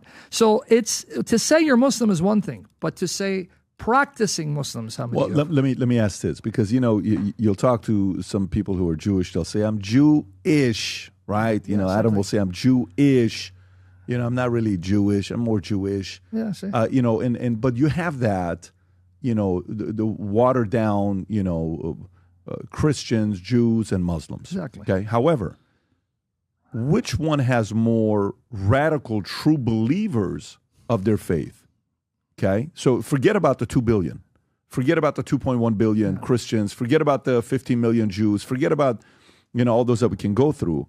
Which one has a bigger percentage of true believers that they have fully bought into their vision long term, and they're imposing, they're driving? Yeah. That's the number you got to look at, right? Yeah, but that's the thing. I haven't done any intensive study on Christians who are devout Christians, but you have a revival happening right now. You're having a revival where the youth are not just nominal Christians.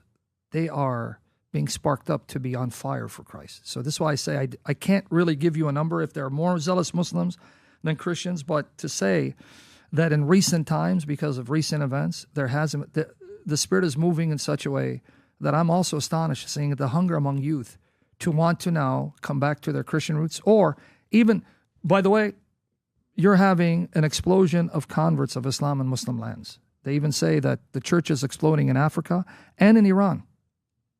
They go, there are a lot of Iranians who become Christian, they're underground. But even with that said, when I say Christian, see, this is, again, we have to be fair. They're converting to a variety of forms of Christianity. Some are becoming Mormons. Well, do we consider them Christian? Right? Jehovah's Witnesses or oneness. So to say how many are zealous, I'd have to look at the statistics, but from my own experience seeing online, I'm seeing the youth come in droves on fire to reclaim their Christian faith and on fire for Jesus. I'm seeing it.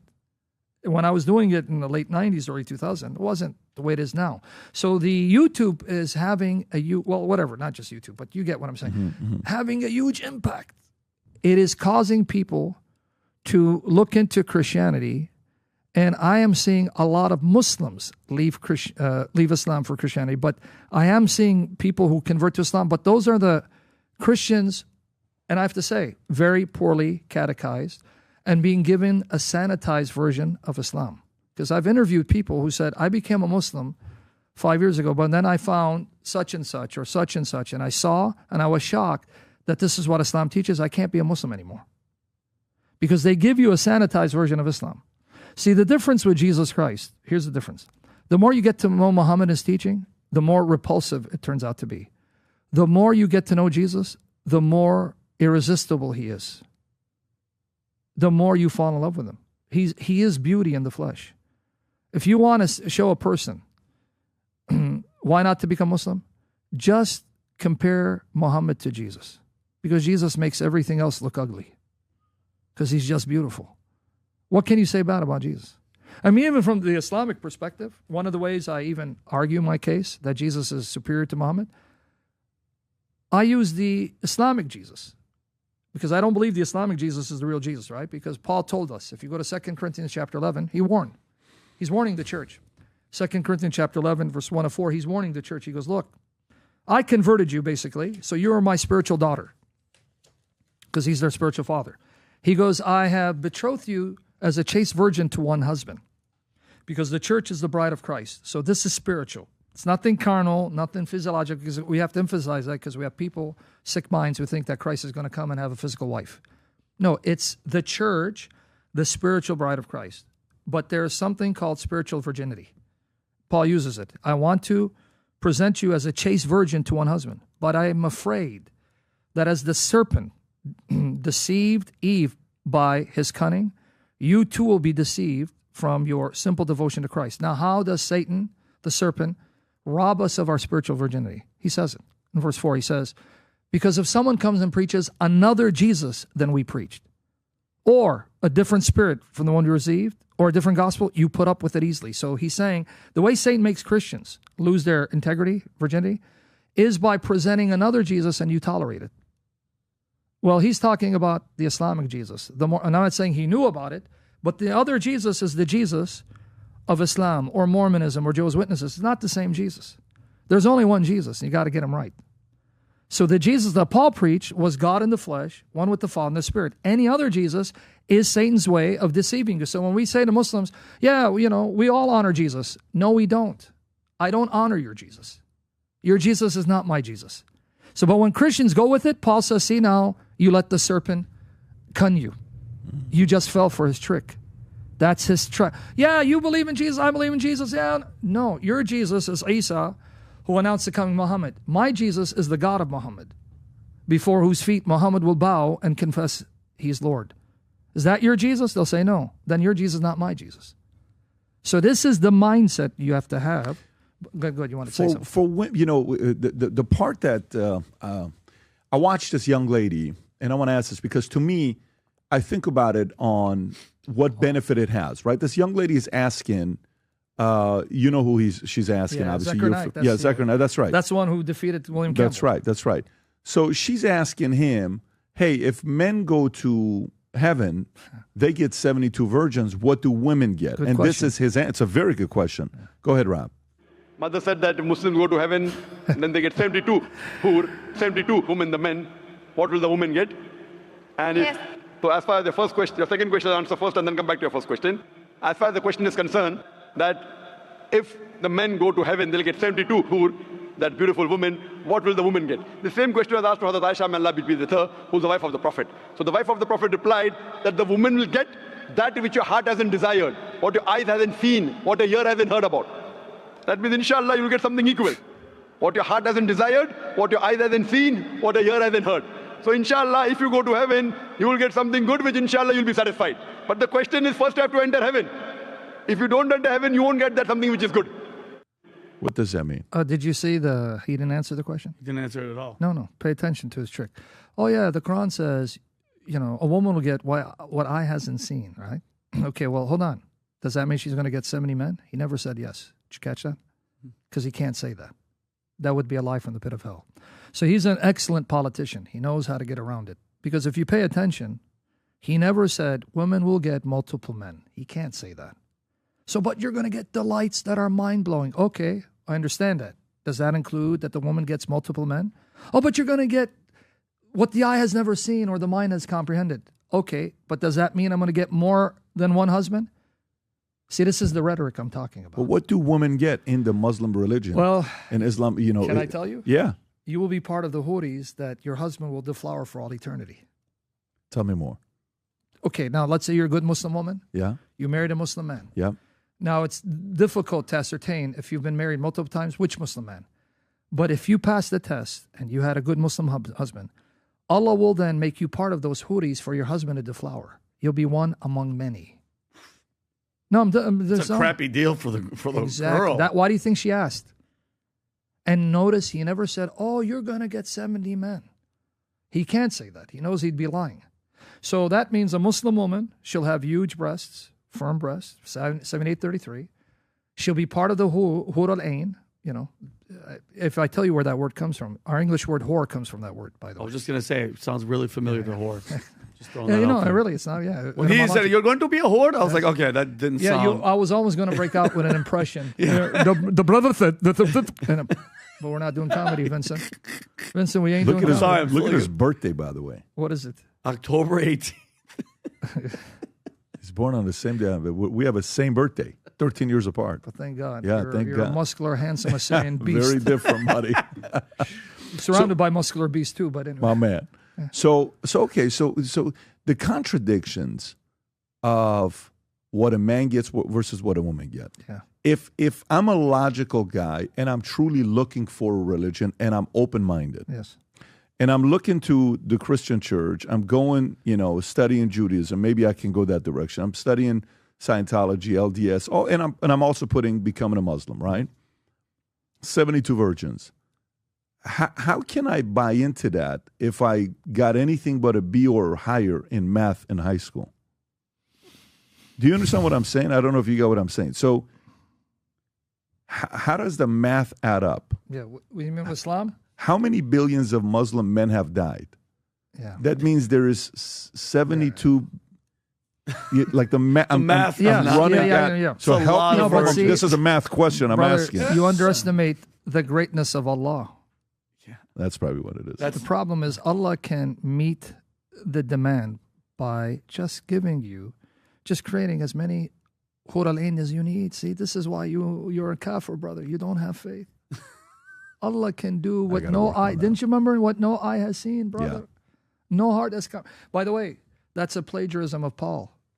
He was quoting Paul because Muhammad took Paul's words. That statement comes from 1 Corinthians 2, verse 9. But Muhammad heard it and misapplied it, misappropriated it. So if you go to 1 Corinthians 2, you're going to see that the context is about what God has in store for believers who love him. It's 1 Corinthians 2:9. But Muhammad took it, adapted it, reinterpreted it. So ironically, Muhammad is quoting Paul, not Jesus here. Because if you go to 1 Corinthians 2, you read 9 all the way to 12, you'll see what the context is. It's in verse 9. What no eye has seen. Wow, sound familiar, brother? Yeah. What no ear has heard. What no human mind has conceived. The things that God has prepared for those who love him. Wow, I Can you play that again, Rob? Sounds familiar. Can you play that again? Go ahead. But mother, brother said, okay, brother, you be careful now. Then they get 72 who in the men. What will the woman get? And if, so as far as your second question, answer first and then come back to your first question. As far as the question is concerned, that if the men go to heaven, they'll get 72 hur, that beautiful woman. What will the woman get? The same question was asked to Hazrat Aisha, may Allah be pleased with her, who's the wife of the Prophet. So the wife of the Prophet replied that the woman will get that which your heart hasn't desired, what your eyes hasn't seen, what your ear hasn't heard about. Weird. I've heard that means before. inshallah you'll get something equal. What your heart hasn't desired, what your eyes hasn't seen, what your ear hasn't heard. So inshallah, if you go to heaven. Yeah, that's interesting. So is that how much of the selling point of becoming a Muslim is that? Is that a big part of it, or is that a small part of it? I mean, why would somebody who's agreeing, who is open, Muhammad Ali doesn't give me the vibes of being a guy that's not smart, right? Yeah. Malcolm X doesn't give me the vibes of a guy that's not smart. I mean, very intelligent. Yeah. Even Farrakhan, you see, what gets them to say, I'm converting, I'm going. A lot of people I know who have gone that direction. These are smart guys that I've had dinner with, I've had lunch with, I sit down with them, intelligent, good citizens, good families, good upbringing, good, even some of these guys are very good, net positive to society. What is the selling point? You can be smart in one way and completely oblivious in another way, right? So when you say smart, in what sense? Business smart? Okay, but it does not equate to being theologically smart. That's true. So Muhammad Ali, if you really know why he converted, it was more because of the emphasis on black supremacy. He became a member of the Nation of Islam. Nation of Islam is just black supremacist mindset. So when you're oppressed and you have someone saying, hey, you're the original man and Allah's a black man and the white man's a devil, if you feel oppressed and inferior, that kind of gives you the false pretext that, no, you're special. And that's why you're being oppressed. So his conversion wasn't because he knew Islam. He knew black supremacy, black-centric Islam, which is contrary to the teaching of historic Islam. So when you say, why did he? Yeah, they're smart, but are they smart in religion? Have they studied their sources? Do they understand? Because you have brilliant Christians who are millionaires, but don't know a lick of the Bible. So I don't deny they're intelligent in one way, but it doesn't mean they understand their sources. Now, when you say, is this a selling point? This is one of the things they don't mention. This is why I was saying that within 5 years, when people study Islam and see the horrific, horrendous aspects of Islam, they're shocked. That's why they accuse us of lying immediately. When I say the Quran says it, you're lying. Doesn't say, because they're shocked. So I don't want to give the impression that the Muslims are the villains. They're not. And I'm not saying to be politically correct. Most Muslims have no idea what Islam teaches. They're just cultural Muslims. They'll go pray 5 times a day, and they just want to get along. It's those fanatical Muslims that are dangerous, and they're about 10%. They say statistically about 10% that are fanatic, but 10% of 2 billion, that's still a large number, right? Most Muslims have no idea. Most Christians have no idea. Christianity, if I ask a Christian about the Old Testament wars, they're shocked to hear that too. In fact, if I recall, in the debate, didn't they bring up some of the Old Testament wars to try to scandalize the Christian debaters? Because even Christians don't know about, hey, kill everything that breathes. There's a context to that. I mean, Jesus forces us to try and understand the logic. Even when I came to the faith, it was difficult. But then as I understood and I studied, I understand now. Right, but we can get into that. Point being, just like a Christian will be shocked to hear what's in his Bible if he's not properly trained, most Muslims are shocked to hear when I say, Hazrat Aisha. He said, Hazrat Aisha. Did you know she was 9 when Muhammad deflowered her? You're a liar. You're lying. Right? But wait, then they say, well, it was acceptable at that time. Or, no, these are lies. These are later traditions. So not every Muslim is on board because not every Muslim knows. But if you're convinced, now here's the problem. If you're convinced it's the truth, you're stuck with it. Okay, what option do I have? You see?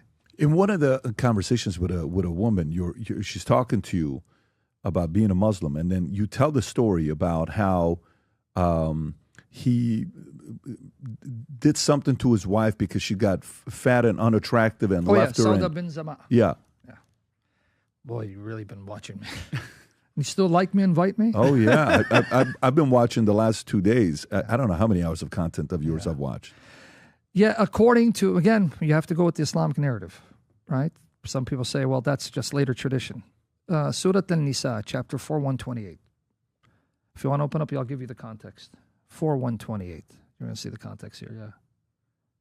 Surah An-Nisa, chapter 4, 128. Yeah, if he opens it up.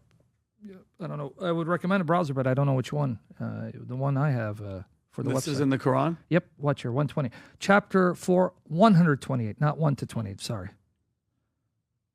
128. This is the context of the passage. I'm going to explain it here. Now, if you're not a Sunni, you can reject this. If you're a Quran-only Muslim, you can reject this because this is based on the hadith. Because if you want to know, okay, what was the context of these verses? They have what's called asbab al-nuzul, the occasion or reason of revelation. So you got to go into the commentaries, you got to go into books, and it's, this verse was revealed because of this. But that's not in the Quran. So if someone wants to reject it, they'll say, well, it doesn't say so. He'd be right. But then I'd say, turn back and say, well, what's the context and how do you know? When was this composed? If he tells me, 6th century, I go, well, the Quran doesn't tell you 6th century. How did you get that? Oh, from the same sources I just quoted that you rejected. Interesting. So you go to them when need be, but when it disproves your point, no, it's now suspect. But these are the same sources that told you that this is revealed in Medina and at this year, because the Quran doesn't tell you. But nonetheless, if we read it, here's the thing. And if a woman fears from her husband contempt or desertion, there is no sin upon them if they make terms of settlement between them, and settlement is best.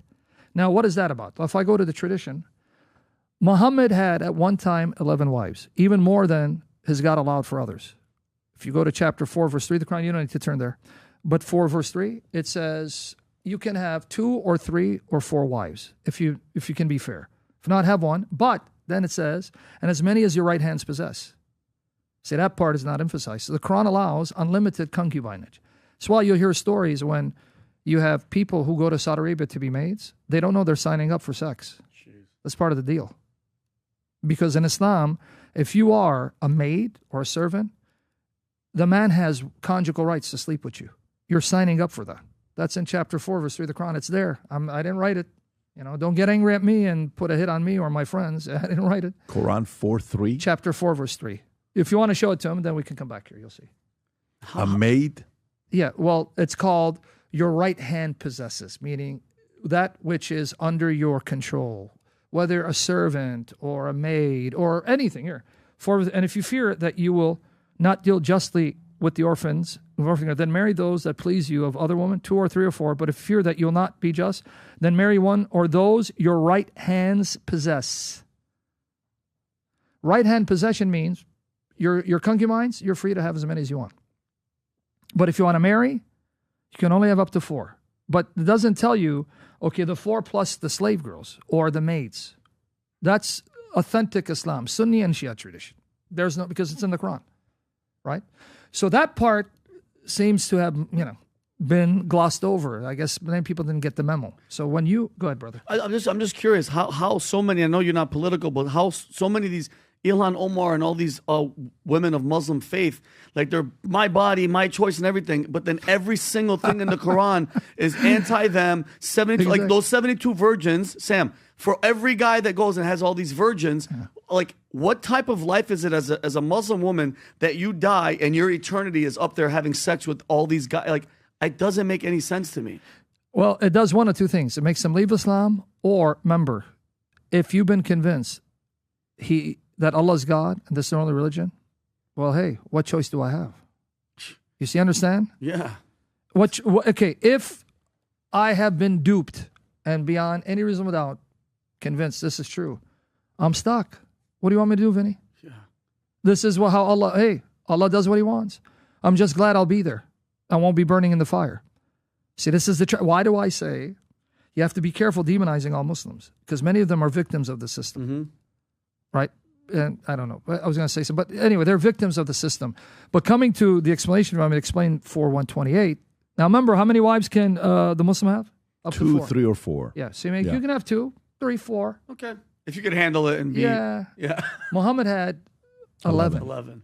When he died, he widowed 9. Now, what makes it more tragic and disgusting, this is why I cannot believe, if someone knows Jesus, he'd leave Jesus for Muhammad. That's why I say, if you want to really get people to never consider Muhammad, say, look what Muhammad did compared to Jesus.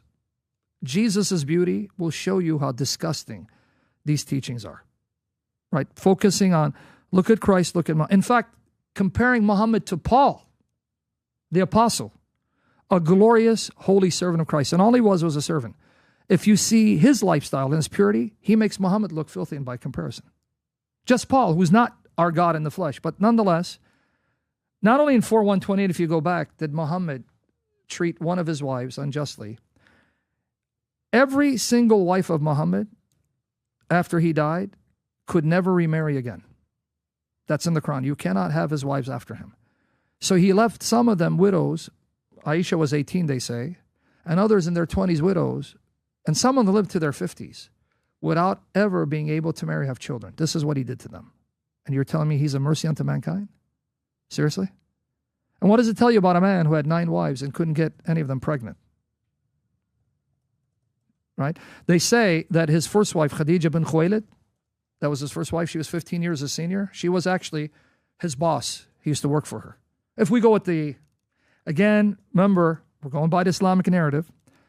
He used to work for her, and she was so impressed by his conduct, she proposed marriage. And he married her. According to Islamic tradition, she was a wealthy merchant woman because she had married 2 wealthy men, and they died, left their fortune. And he used to be a caravan trader for her.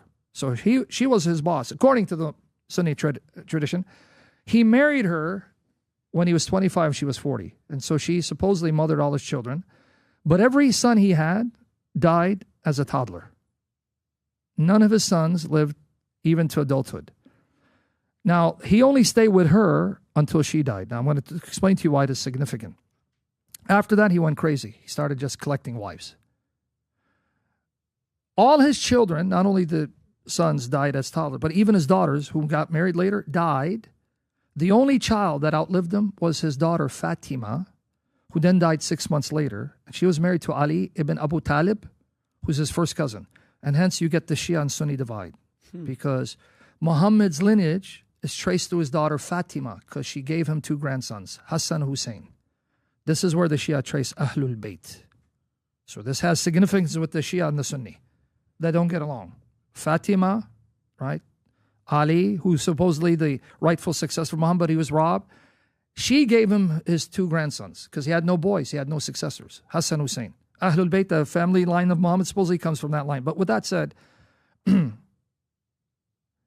supposedly he got Khadija pregnant when she was 40. Okay, we'll give him that. The other wives, he couldn't get any of them pregnant. But then he had a sex slave, Maria al-Qubtiyah, Mary the Copt, sent to him.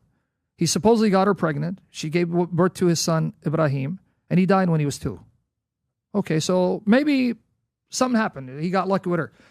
There's some questions whether that was really his son, but we don't get into that. My whole point is, of all these women, he only got one woman supposedly pregnant after Khadija, son who died. None of the other women who can get pregnant, not even Aisha, who married at 9, left them all childless and widows who could never remarry again. And he's a mercy unto woman? Where's the mercy in leaving these women without a husband or children for the rest of their days? That's merciful? Women have needs, right? They want companionship. They want intimacy. They want children. And he left them with none of that.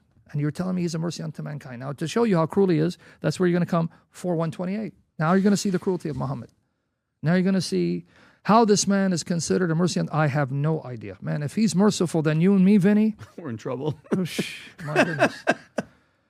Now, it says, if a woman fears from her husband contempt or desertion, there is no sin upon them if they make terms of settlement between them. Now, the context is Sauda bin Zama. She was an older wife of Muhammad. Now, when he was married to Khadija, he never got married. When she died, it says that then he multiplied wives. The second wife was Aisha. My memory fails me if it was Salama, the first one, but nonetheless, he married her among the 11 wives. But he was no longer attracted to her. This is in the Muslim tradition. I didn't write this. Sahih Bukhari, Sahih Muslim, They're writing this, so I don't want people to condemn me to hell. They can look at any commentary. And she feared that mom was going to divorce her. There's even a hadith in Bukhari that says she would go out to the call of nature, but because she was a huge fat lady, you wouldn't miss her. You know it's at her. Right? Hey, what are you doing? We can see you, right? So it describes a huge fat woman, fat lady. So she's a large woman and an older woman. She feared Muhammad is going to divorce her. So she made a deal with him. Keep me as your wife, but you don't have to visit me. Because part of the deal was he would have to visit these wives on successive days. But the Quran says it's up to him. He could choose not to. I'm not going to see you. I'm going to see you. The Quran says it's up to his discretion. That's chapter 33 of the Quran, verses 50 to 51. Which wife you want to see and which wife you don't want to see. Yeah, up to you. So there's not a set schedule calendar you have to follow. So that means you be thankful if he chooses to see you. Be grateful.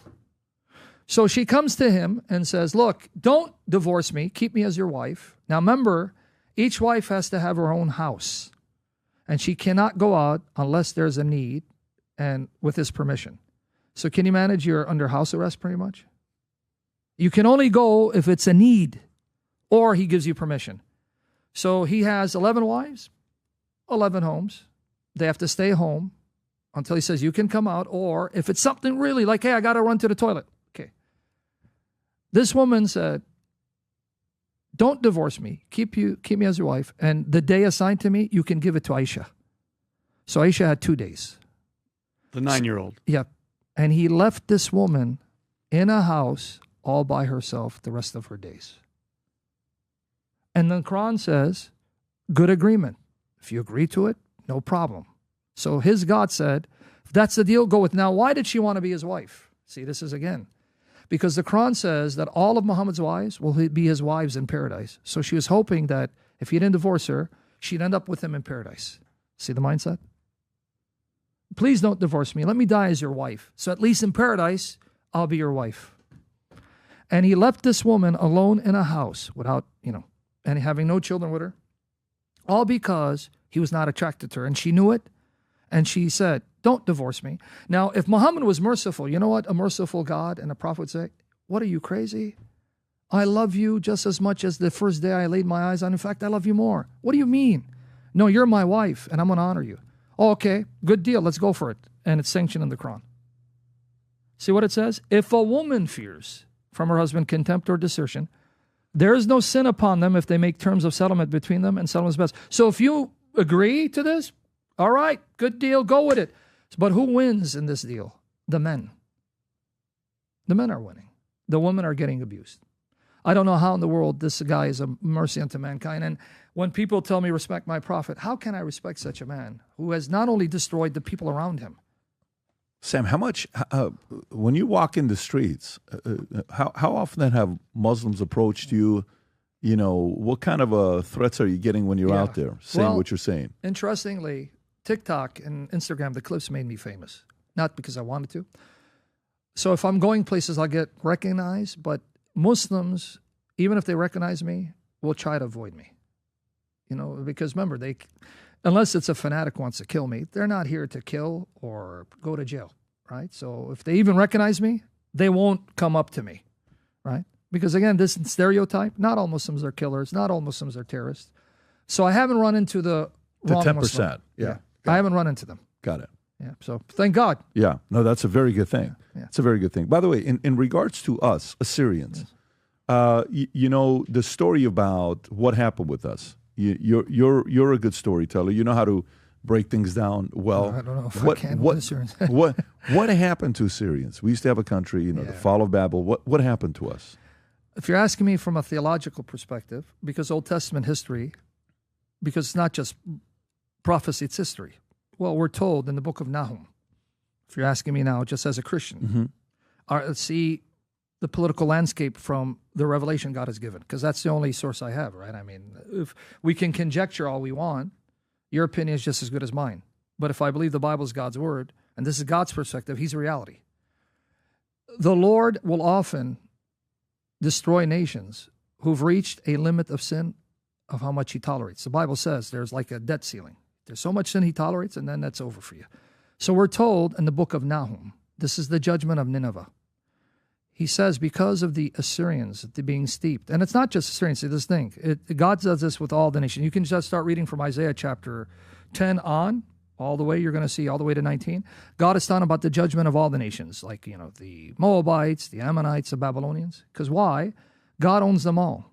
This is where people must read the Old Testament. They go, oh, this book is Old Testament, and he's a God of Israel. If you read the Old Testament, God keeps saying, I'm the God of all nations. The reason why I'm working through Israel is to move them to worship me. This is the theme in the Old Testament. And point of fact, I want to ask you guys a question as I answer this one. When was the last time you were told that there's another group said to be God's people in the Old Testament besides Israel? Because you're told that Israel's the people of God, right? Mm-hmm. When is the last time someone told you that the very Old Testament says there's another group that is said to be the people of God? It's the very passage every Assyrian and his mother quotes that talks about Assyrian Egypt. In Isaiah 19, 23 to 25, specifically 25, it goes, Egypt, my people. Assyria, the work of my hands. Israel, my inheritance. Mm-hmm. Does that sound like a tribal God? He says, Egypt is my people. So when we read the Old Testament, sometimes we're misreading it due to particular theological dispositions or political points of view. The God of the Old Testament is quite clear. The response of Israel was to be his priest, to lead the nations to him. And do you know the one group of people that are the most attacked in the Old Testament? Are the Israelites. Now, what that tells me is this is a brutally honest record. Because if you're making up stories, you're going to sugarcoat things, right? Are you talking about the Forgotten Nation of Prophecy by John Bucco? No, I'm not talking about the book. Okay. He wrote a book. I'm talking about Isaiah 19. I get that, but he talks about that in the book, right? So he's trying to focus on a certain. I actually met him. I think he went to be with the Lord. Good man. I don't know if he's still around. I saw him years ago. But my point being, I'm not talking about future per se. God in the Old Testament talks about the nations and his love for them and his desire to save them. He doesn't talk about Israel. The role of Israel in the Old Testament, as I'm preparing to answer your question, because I want to give a context to the Old Testament, because if I just say, well, God says he's going to destroy Nineveh, oh, look at this Old Testament. No. God says to the Israelites, you see what I do to nations? I'm going to do worse to you if you don't toe the line. That's why I know this book is, look, if I'm making up a book, I'm going to make myself look as good as possible. The people that are the thorn in God's side, that God has the hardest time with, are the Israelites. So that tells me this is a brutally honest record that's not trying to sugarcoat and make one people superior. On the contrary, God keeps reminding them, don't you dare discriminate against the Gentiles. If a Gentile comes to live in your midst, treat him as a native Israelite. He's not less than you. And I can give you the receipts. So with that in the context, because what is God's heart for Assyria? He doesn't want Assyria to die. Isaiah 19, 23 to 25 tells you. There'll be a highway between the land of Egypt and Assyria, and then they'll come. And then he goes, Assyria, the work of my hands. The book of Jonah is all about God wanting no nation to perish, not even the Assyrians, because he said to Jonah, give them 40 days. 40 days, and the great city of Nineveh will be destroyed. But when they turned to national repentance, God turned back from his wrath. And then Jonah says something interesting. If you go to Jonah chapter 4, verses 1 to 3, if you open up specifically to, look what he says. He goes, see, I knew this is the kind of God you are. And that's why I wanted to run, because I wanted you to destroy them. Because I knew if they repented, you would forgive them. Because that's the kind of God you are. You don't want anyone to perish. His hatred for the Assyrians was so great that he knew if he reached them and they turned, God would spare them, because God loves all people. And this is the God of the Old Testament. Because people always go to the New Testament. No, I'll show you from the Old Testament it's the same God. So if you open up Jonah chapter 4, verse 1 to 3, you're going to see it. So this is the context in which I will put the book of Nahum. Jonah 4. Look at and Jonah knows it. Now, when I look at you handsome warriors, I can see why he wanted you guys wiped out. You are a thorn in the side of his people. But look what he says. Jonah 4, verses 1 to 3. You can open up just Jonah chapter 4. Yeah, that's it.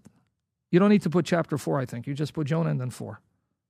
It's like, man, I can't keep up with this guy. It's not my fault you're not Assyrian, brother. Now, watch your... But to Jonah, this seemed very wrong, and he became angry. Angry at what? He didn't destroy the Ninevites. Yeah, he didn't kill him. He didn't destroy all the Jelus, right? He prayed to the Lord. Isn't this what I said, Lord, when I was still at home? Meaning, isn't that what I reasoned myself, that if they turned, you would spare them? Now, why? That is why I tried to forestall by fleeing to Tarshish. I knew that you are gracious and compassionate God, slow to anger and abounding in love, a God who relents from sending calamity. Now, Lord, take away my life, for it is better for me to die than to live. He hit depression that you didn't wipe out the enemies of my people. You see, the God of the Old Testament doesn't want the enemies of Israel to be destroyed. A very timely message for today. He wants all peoples to be saved. I want you to see, this is Old Testament. The God of the Old Testament says, I don't want the nations surrounding Israel to be destroyed. I want them to turn to be saved because I created them and I love them. They're my creatures. Don't you dare look down upon them because they're not an Israelite. Jonah's the one who wanted to wipe them out. But then God gives them a lesson, a parable.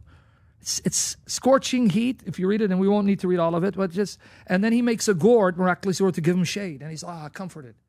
Then he commands a creeping, crawling thing to gnaw it, and it withers away overnight. And then it says that the heat pounded him, and he's like, God, let me die from this heat. Now look what God says. Look, we're going to read from verse 8. When the sun rose, God provided a scorching east wind, and the sun blazed on Jonah's head so that he grew faint. He wanted to die and said, it would be better for me to die than to live because of the heat. Now watch verse 9. But God said to Jonah, is it right for you to be angry about the plant? You're concerned that a plant die, huh? A plant?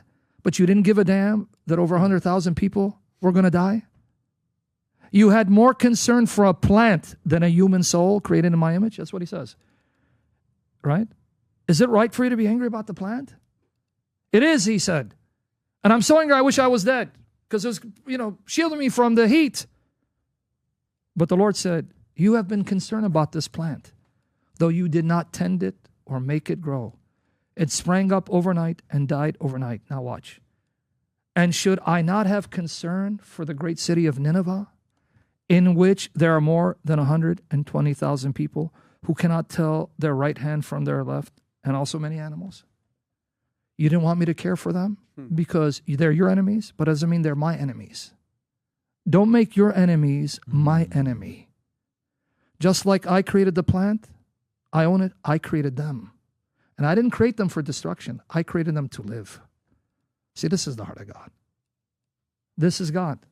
So when I tell you what he did to the Ninevites, it's not because he hated them, because God does it to all peoples. He even did it to the Israelites. Their judgment was they were exiled out of the land the first time. And the second time, because of the rejection of Jesus said it. Because you rejected me, I'm going to reject you. Temple will be destroyed. Land will be destroyed. For over 1,900 years, they were left in exile.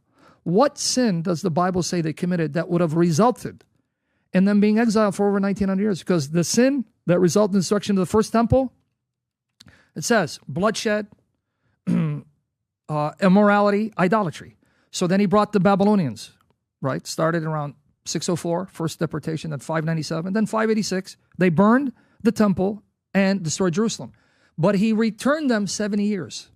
So no matter how great their sin was, it only lasted 70 years. But whatever sin they committed during the second temple was so heinous that God scattered them for 1,900 years. That means their sin during that period was greater than their sin in the first period. Now, what's the point I'm trying to show you? God does to Israel what he'll do to the nations. See, he's impartial, unbiased, and fair. Just because you say you're an Israelite doesn't mean I'm going to wink or look over your sin. No, all of you are my creatures, and I'm going to hold you more accountable. Do you know why?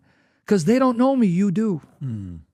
That's what he says in Amos chapter 3. So I'm going to give Bible here. If they want to argue with me, say, hey, Amos, can you rewrite this? I don't like what you said. In Amos chapter 3, verse 1 and 2, he says to Israel, of all the families in the earth, I only know you, and that's why I'm going to punish you for your sins. Amos chapter 3. Here's the word that the Lord hath spoken against you, O children of Israel. Against you, O children of Israel. Against the whole family which I brought up from the land of Egypt, saying, you only have I known of all the families of the earth, therefore I will punish you for all your iniquities. No, I'm not going to give you a free pass. Your judgment is going to be worse than the Assyrians who don't know me. See, this is the God of the Old Testament. So why did he destroy Nineveh? Because sadly, God doesn't have grandchildren. So you can claim the faith, but the faith is yours. It's not your child. Unless he believes and continues, your blessing won't be your child's blessing. Because if he turns from the Lord, then that generation will be in wrath. So although the generation of Jonah repented, the next generation went back to their polytheistic paganism. God says, now I have to scatter you. So number one, they were scattered because God only tolerates so much sin before he brings judgment on a nation and replaces them. This is in Scripture. I mean, I can show you. It says, look, why didn't he drive out the Canaanites at the time of Abraham? He says it. Because the sin of the Amorite has not been made complete. If you go to Genesis 15:16, he says, I'm waiting for their debt ceiling to hit. Genesis 15:16, it says it. You can open up Genesis 15:16. So he waited 400 years. Now, that tells you the mercy and compassion of God. So Genesis 15:16, and the fourth generation, meaning 400 years in the context, it's fourth generation, 100 years, your descendants will come back here, for the sin of the Amorites has not yet reached its full measure. Warning, there's so much sin I'll tolerate from a nation, but I'll wait patiently to see if you're going to turn. But he's already telling them he won't. They won't. But I'm a fair God. I don't just rush to judgment because I don't want anyone to be destroyed. It's going to take them 400 years when I say enough is enough. I'm done. I can't handle this. 400 years. You know what that means? Each generation of children grew up to be just as wicked as the generation before. And if you want to know their atrocities, he mentions in Leviticus 18. Leviticus 18, he tells them, this is what the people did in the land, and that's why the land is throwing them out. And he says, Israel, if you do the same, I'll do the same to you. And he says what they did: bestiality, incest, homosexuality, infanticide. He goes, because of these sins that I put up with for 400 years, I'm disgusted. They got to go. But I'm going to evict you if you do the same thing. It's in Leviticus 18. So this is the context of the punishment of all the nations. But who comes first on the list of punishment? The Israelites. Why? Because the greater the blessing, the greater the accountability. The more you know, the more you're accountable. So if the Assyrians didn't know God like Israel did, yeah, they'll be punished. But who do you think is going to be punished more severely? If you have two sons and you instruct one son not to do something, but you didn't tell the other one, and they both do the thing you don't want, you'll be angry with both, but who will you be angry with more? The one you told, right? God is telling Israel, you're the ones who are making me more angry than any other nation. Because you know better. They don't. And you're supposed to influence them. But what you're doing is you're driving them away from me. How are they driving people away from God? When you go worship their God, you know what you're telling them? My God is not a big deal. Because if he was, I wouldn't be worshiping yours. I like your God better. So when you do that, what are you telling them? That I'm a God that doesn't compare to theirs. So this is why he destroys Nineveh. But now, why? Well, it's the opposite. Even though we don't have a land, the fact that we haven't wiped out is a testament of God's goodness to us. We survived. Brothers, we've survived impossible odds. Not only did we live under the yoke of Rome, then later there came the Zoroastrians. A lot of people don't know that in the 5th century, even the church at large ostracized us. They condemned us as heretics. So when I say us, because the church of our ancestors, what do I mean? This is going to be related to your question, so I have to unpack this. In the 400s, because of Nestorius, remember I mentioned Nestorius? Because he was accused of teaching there are two persons of Christ, the Assyrians were now identified with that teaching. So the church at large says, you are heretics, you're not Christians, the hell with you. So now we didn't have the backing of the Byzantine Empire, but we're under the duress of the Persian Empire. Then Islam rises. So we had it bad from every angle. So now I'm going to ask you, how do we survive against impossible odds if Christ wasn't preserving our people? Do you know at one time in history, the largest church in the world was the Syrian Church of the East? Mm-hmm. This is a fact. We reached all the way to China. They even found Aramaic script, Syriac script, that is attributed to the Nestorian church. But Nestorian church is the church of your ancestors, my ancestors. This is a testimony that God has not abandoned Assyria. Because if he did, you wouldn't be here as an Assyrian speaking your Assyrian mother tongue, and the Assyrian church would have been wiped out of the planet. So what are the likelihood that Assyrians get their country back in the middle of Iraq, similar to what Israel did? What's the likelihood? You're talking to a guy who's very pessimistic. Okay. Yeah, but how was your relationship? I saw you went, because we had Marmari here, we had wonderful. You, and we had wonderful, yeah, and we had Jenko here. Yes. It's a great conversation. Yes. I'm trying to find a way to put a leadership type event together for Syrians to come together. Yes. What happened with you and Jenko? Well, I don't, because your platform is huge, and for people want to find out details, they can, but I want to say something, and I know George is going to listen to it. Two things about George. He's Christian, and he's a Syrian. And because of that, I love him. More so, I love him because he's Christian. You can be Christian, not a Syrian, and I love you. He is a passionate young man. He reminds me of me over 20 years ago when, because I didn't have, I'm not saying he doesn't, I'm just saying me, so I didn't have someone to disciple me, and I was just learning and growing in my faith, right? So, and I became very passionate. See, there's something we call the beginner's zeal, where you think you've discovered something and you become so zealous you want to convert the world. But in so doing, you do more damage than good. That was me. That was me. Back then, that was me. I did a lot of damage because I thought I knew better. Hey, man, you're pagan. What are you doing? Hey, what you got? I didn't know, but my intention was sincere. George is a bright young man who loves Jesus Christ, and he's going to grow and be on fire for the Lord. But we got to give him time. Just give him time. Because only God knows what kind of knowledge he'll have when he's 53. Remember, I'm 53. So give him some time. It was a misunderstanding, and that's fine. Okay. Have you guys spoken since or no? Not really spoken, but I wouldn't mind speaking to him because I have no animus towards him. I can't for two reasons. Number one, because he's Christian. What was the issue? The issue was about, the traditions of the church, because if my journey is very complex, I came out of... Purely over traditions, that's all it is. Yeah, it's these traditions that these ancient churches hold to, like the Eucharist becoming the body and blood of Christ, or Mary, perpetual virginity. Why do you guys believe it's not in the Bible? See, that's where I was 20 years ago. One thing I can tell you, guys, this is a fact. The more you study church history, the more you're going to see. This is a fact. Before God, I will answer if I'm lying. The ancient churches that have been there from the beginning, and I want to tell you the church, Catholic Church, I know that's demonized by the world. I don't care what the world thinks. Syrian Church, Eastern Orthodox, Oriental Orthodox, these churches have been there from the beginning. And the fullness of the truth, the correct application of Christianity is found in these churches. Sadly, they're in schism. I came to that conclusion studying church history, meaning the 2nd, 3rd, 4th centuries of what Christians taught. I was shocked. It troubled me, and people who know me can testify. I had a dilemma in my hand. Either all of these Christians were heretics, which would be blasphemy, because that means Jesus failed the church, and that's blasphemy. Christ said he'd be building his church, the Spirit would be guiding the church, and the apostles would appoint leaders filled with the Spirit to preserve the truth. And Christ taught this will be an unbroken chain. So they cannot be false teachers, because that means then Christ failed. That means they were the true Christians. But then they taught stuff that as a Protestant I was taught are false heretical doctrines. So that led me in one or two of them. Either they're false teachers, and happening, or my teachings are not ancient, not biblical, because we're misunderstanding the Bible. And so it took me 10 years to want to just say, you know what? I got to go back to the ancient churches. And so that shocks a lot of people when you're taught sola scriptura, tola scriptura. That's the pure conflict. Yeah. That's it. Yeah, There's nothing more than that. No. Yeah, I'm a big fan of him. Very big fan of him. God bless him and preserve him. I'm a big fan of you.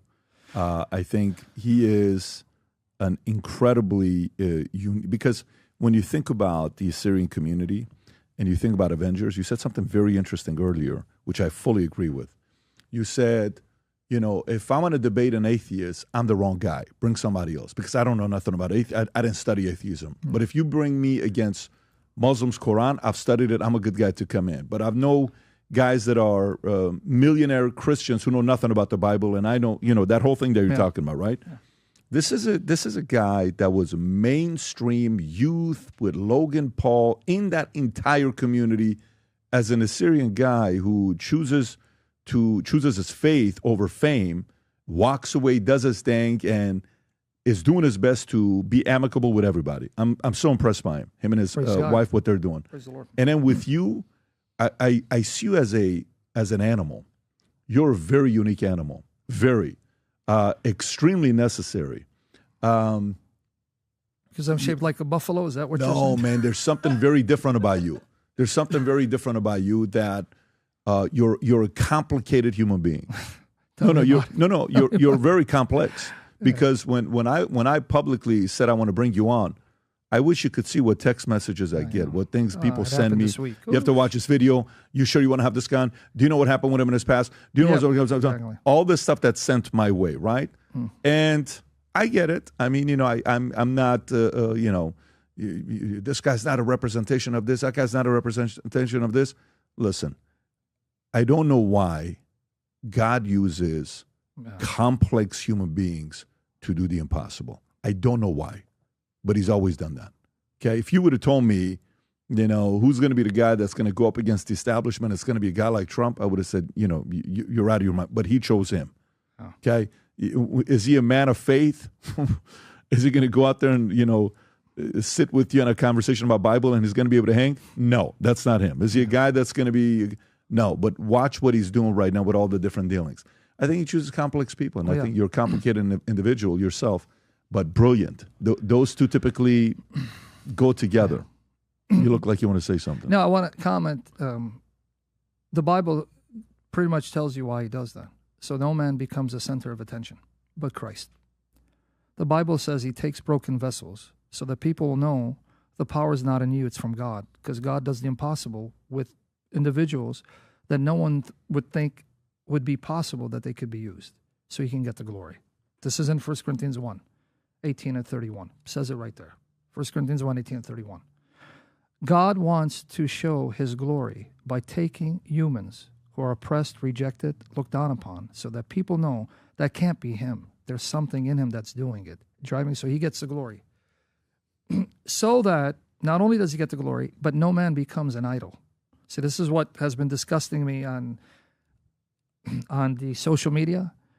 Everyone who has some type of gifting in the eyes of others draws a cult following. And this is wicked and evil in the sight of God. God doesn't want cult of personality. He doesn't want idols.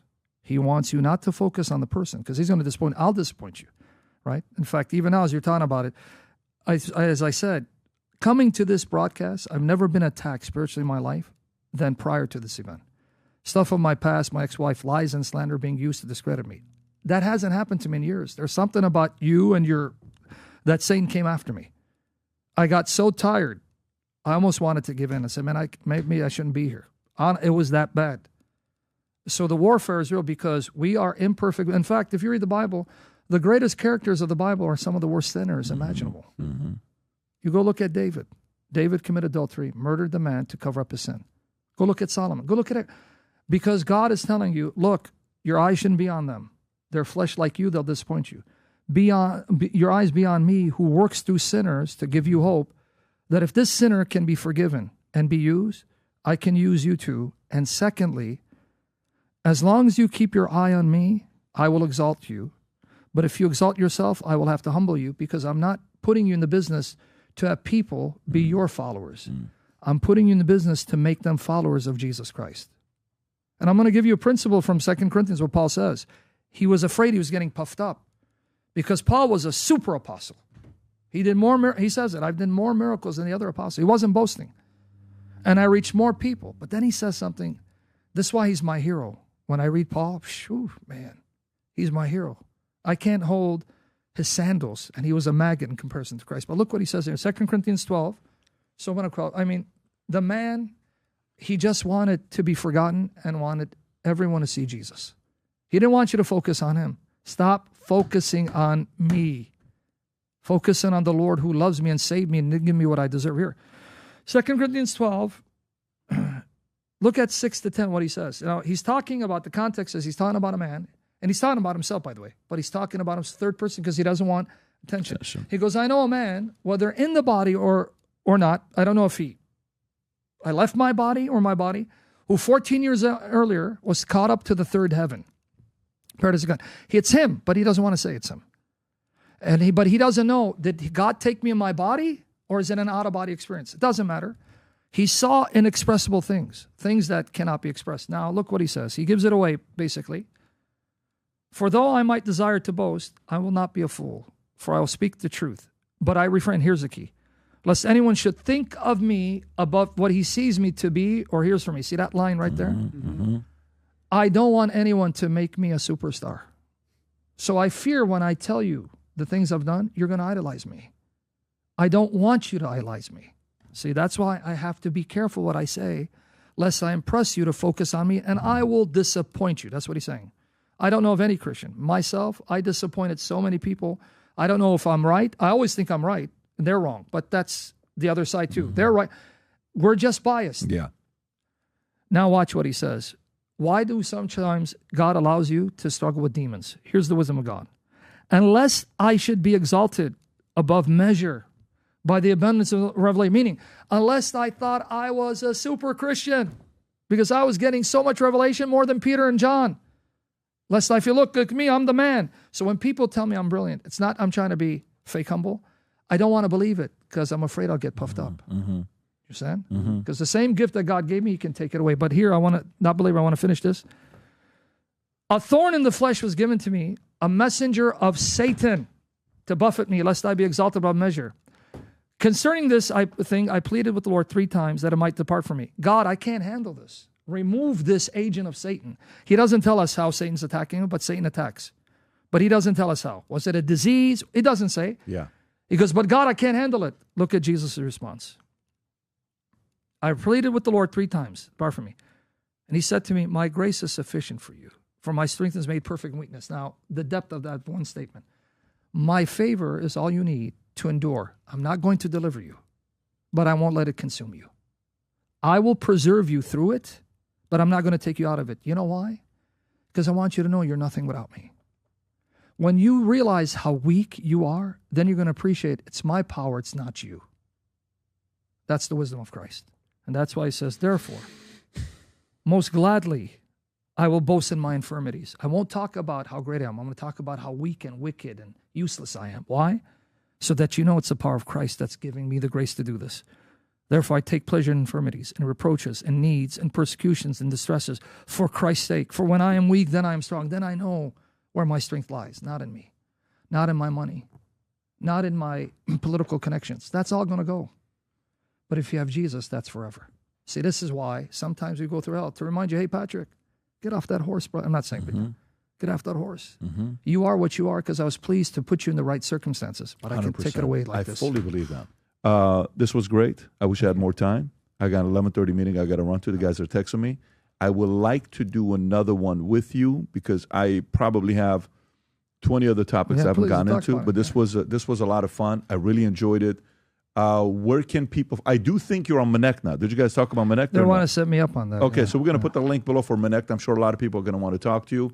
And then where would you like people to go to learn more about you? That's a good question. If they can handle political incorrectness and a lot of back and forth, they can go to Shamounian, ShaMounian.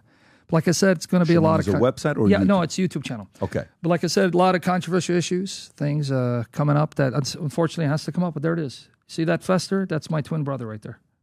Is it really? No. I'm joking. Yeah, right. Put the link below, Rob, for folks to go learn more about you. I look forward to our next one. Yeah. Truly, I look forward to it. Yeah. This was an amazing conversation. I'm so glad we did it. I'm glad you kept your word and came down because I know we've been trying to do this for a long time. Yeah, but thank the Lord. And if you have more questions, I'm here tomorrow or whatever day. No, we'll figure it out. As long as Vinny's here doing stand-up comedy, but sitting down, brother. I will. All right.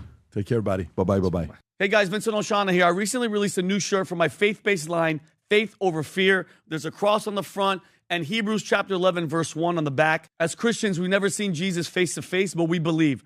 That's what having true faith is. Trusting when we can't see. And if you walk by faith, you have absolutely nothing to fear. Go to vtmerch.com, pick up a shirt. We have hoodies. We even have a female line. Rock the shirt, rock it with purpose, and let the world know who you stand with. Peace and love.